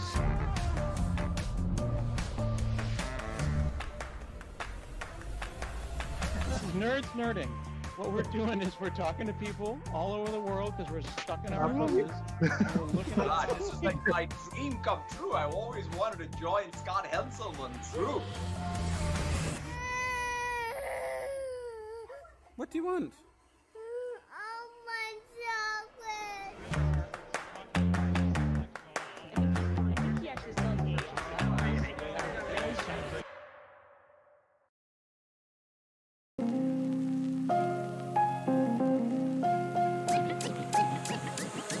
Go.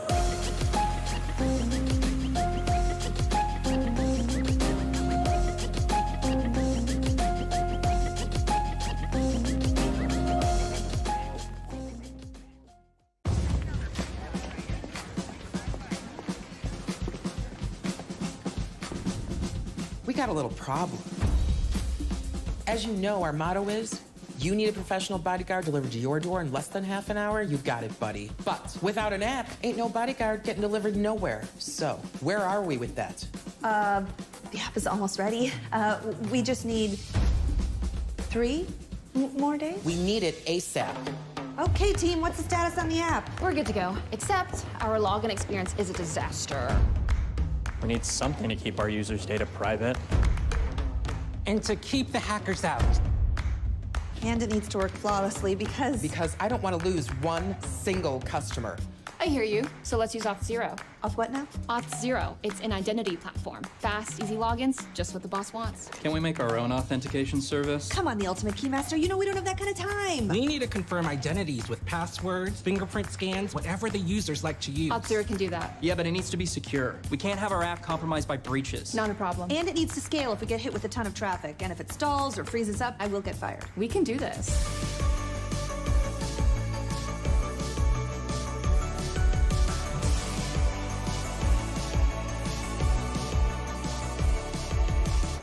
Could you guys stop? That's really distracting.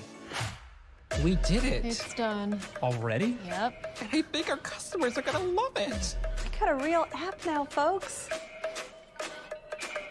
You know what? I want a bodyguard. Hey, we got a customer. Cool app. My name's Steven. What's up, Steven? We can do this.